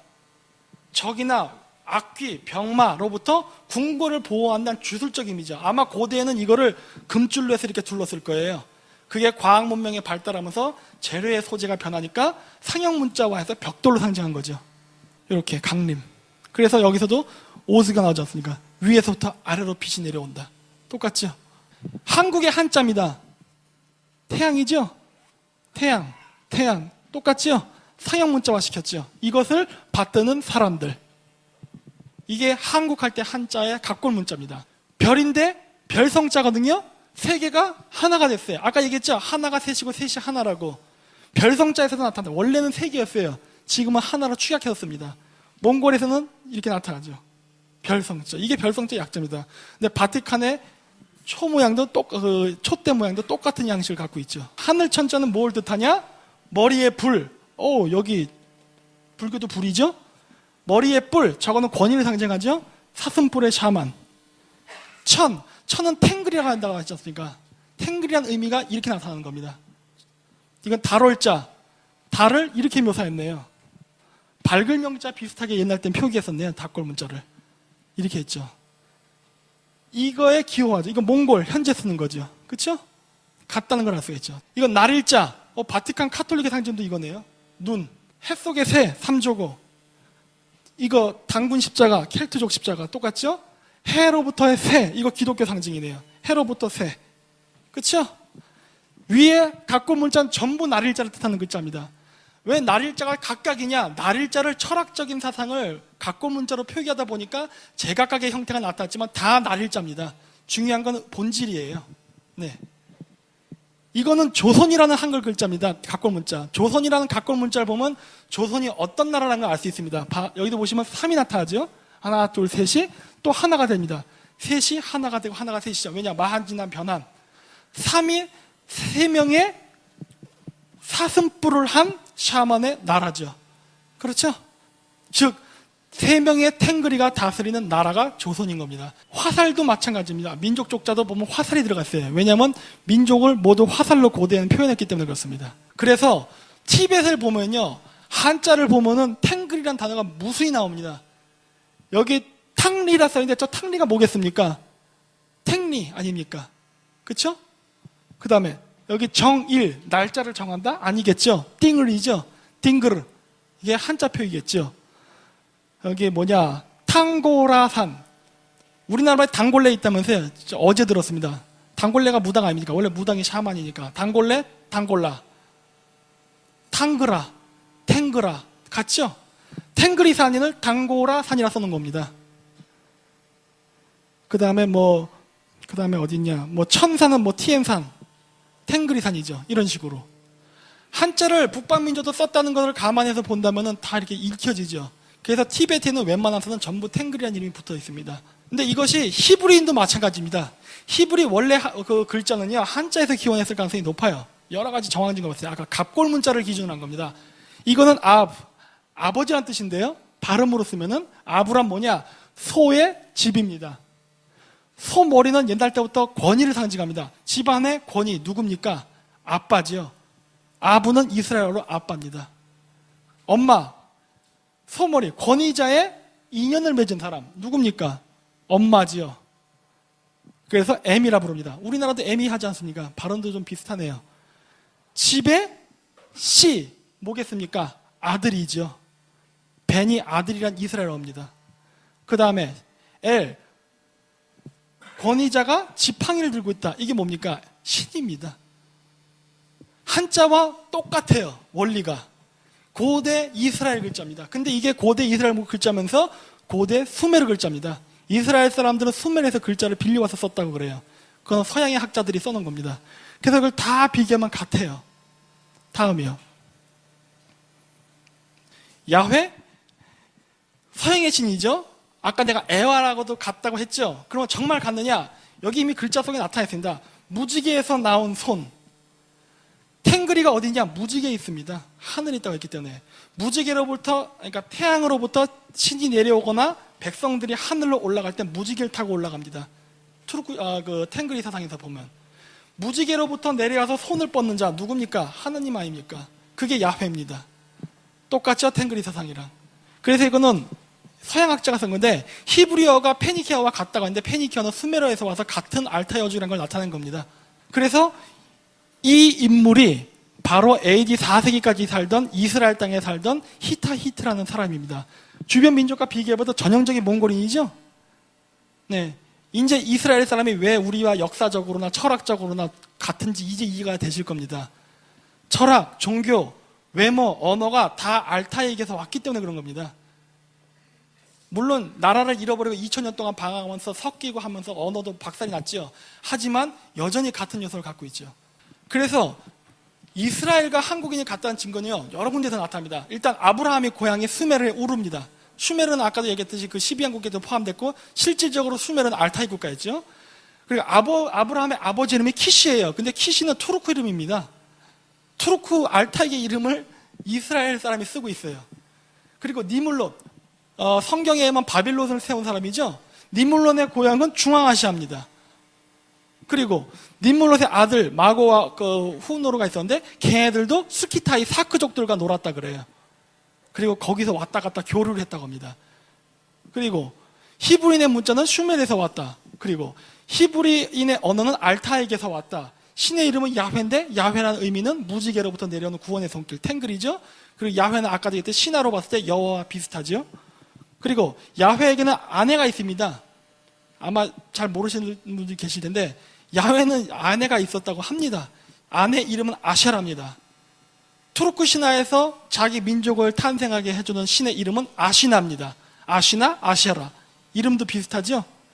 그리고 유대교는 기독교랑 조금 다른 게 일반 신자들은 유대교 성전에 가서 기도를 하지만 유대교 랍비들은 그 탱그리를 찾기 위해서 명상을 합니다. 그게 바로 카발라 요가입니다. 아까 보여줬던. 우리나라도 샤먼은 일반 신도들은 샤먼한테 가서 기도를 하지만 샤먼 자신은 어디 가서 요가를 하든 명상을 하든 해서 스스로 탱글을 찾아냅니다. 그렇죠? 유대교의 기도 방식과 우리 샤먼의 기도 방식이 동일합니다.